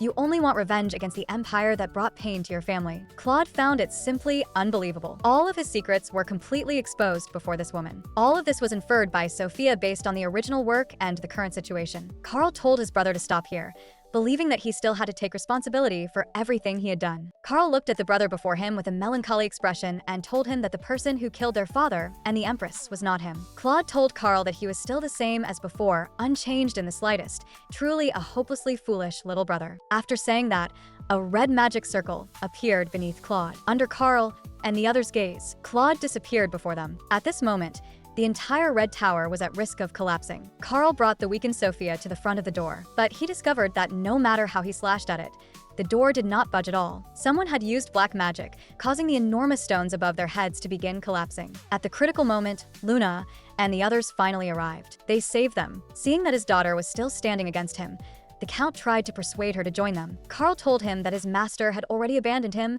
and run away, but the Count thought he was only talking nonsense. Luna tried to persuade her father to stop, but the Count had no intention of giving up at all and was determined to kill Sophia. Since words could not get through to him, then they would use words he could understand. Marquis Rhodes struck once, directly knocking him unconscious. In the end, the main force arrived and began clearing out the remaining enemies here. After that, Carl ordered them to mobilize all the mages and knights in the palace and recover every bit of iris. If any family had ever assisted the owls, their noble titles would be stripped, and the masterminds of the incident would be imprisoned in the mages' prison, never to be released. Some ministers thought that such punishment might be too severe, but Carl mercilessly rebuked them. The ministers had no choice but to respect the emperor's order. After this matter was settled, Carl still had to go meet someone. Carl found it hard to imagine that if not for Sophia, things might not have progressed so smoothly. Carl was very grateful that he had been able to meet Sophia, so he gently kissed her forehead. Just as Carl finished saying goodbye and was about to leave, Sophia woke up and called out to him. Carl excitedly hugged her, and the two could not help sharing a passionate kiss. Carl angrily pinched her cheek and told her not to do such a foolish thing again next time. Sophia could only obediently admit her mistake now. After that, Rhodes found Carl, believing that Sophia was clearly magic incompatible, yet had no reaction after being struck by black magic. Back then, that butterfly had not been an ordinary trace of magic either, but high-level spiritual magic that even great mages found difficult to cast. Therefore, Rhodes believed that Sophia was definitely not simply magic incompatible. She might become a mage even more powerful than him. After that, Carl asked Rhodes to improve the situation of those incompatible with magic first. Carl also said that Luna was now a commoner, so let her serve as an assistant. Rhodes thought about Carl's meaning and realized that he probably felt Luna might become his sister-in-law, which was why he was taking such good care of her. In Carl's eyes, as long as they were family, not a single one could be missing. After learning of this, Luna did not hurry to the palace. She planned to go see someone first. In the wooden house, the person who opened the door was actually Shuit, also known as Claude. Luna had not expected that someone like him would actually be the leader of the owls. The reason Luna had come to find him was because there was one thing that had always bothered her. That was that on that day, he clearly could have killed her, but he did not do so. Shuit told Luna that it was because her age of 18 had reminded him of his younger brother. That was all. Shuit thought she was going to leave. Luna said that this was a farewell gift and hoped he would not refuse it. Luna used her magic to heal his injuries. She told him that this was all she could do. From Luna, Shuit felt a warmth he had not felt in a long time. Carl called Sophia to his room in the middle of the night, but Sophia showed a look of terror because the room was filled with candles. Sophia knew that the one standing before her now was not Carl, but Frederick. Frederick did not deny it, and he told Sophia to come sit down, saying that this time, he only wanted to talk with her. After what had happened last time, Sophia still felt lingering fear. Frederick did not force her, but instead began telling her about what had happened when Carl was 12. The Empress saw Carl taking a walk alone, so she kindly offered to take him for a walk together. But who could have known that the smile on the surface was actually just a carefully planned scheme? Every day after that, the Empress always took Carl to the Red Tower. After Mattia found out about this, he questioned his mother about why she had done it, but accidentally pushed his mother down the stairs. The Empress died before them just like that. Frederick said that because Carl had been unable to tell anyone about this guilt,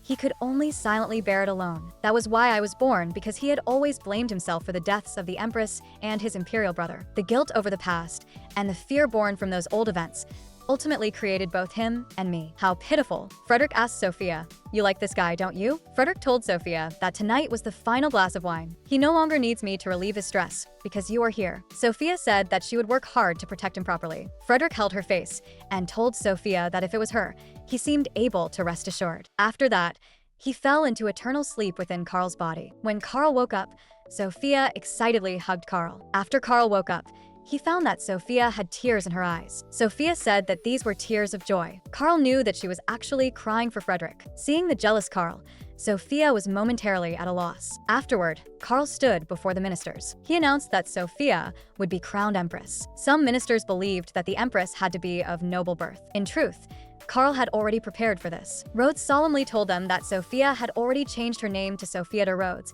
and that she was the adopted daughter of the Rhodes family, naturally making her noble. Seeing this, the ministers all stood up and congratulated His Majesty on appointing the Empress. That night, Carl found Sophia.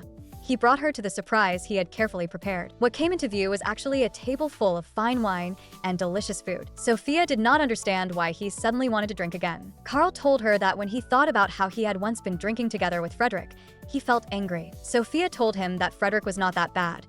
He had only wanted to protect you. Carl thought Sophia was only speaking up for him. Sophia explained that Frederick was merely the cruelty and selfishness in a person's heart that could not be spoken to anyone. Frederick could not take away what was truly important, and that was the heart with which I love your majesty. After Carl heard this, he picked Sophia up and walked toward the bed. He also took her hand, placed it on his chest, and told her that this was his answer. Carl told her that he would completely lock Sophia inside his castle, even if the reason was called protecting you. That night, the two finally responded to the wishes they had held for each other for so long. Afterward, Luna became Marquis Rhodes's apprentice. Moreover, Carl even set up a separate research room for her. He even made Luna a professor at the Magic Academy. She came to find Sophia this time because she said that she had found a spell that could restore her sister's magic power. Luna told her sister that supposedly, those incompatible with magic all lost their magic power because they experienced a change in magic power during childhood. Sophia was still somewhat worried about this. At that moment, Luna waved the magic wand in her hand. A burst of dazzling light flashed past. Carl, who was standing nearby,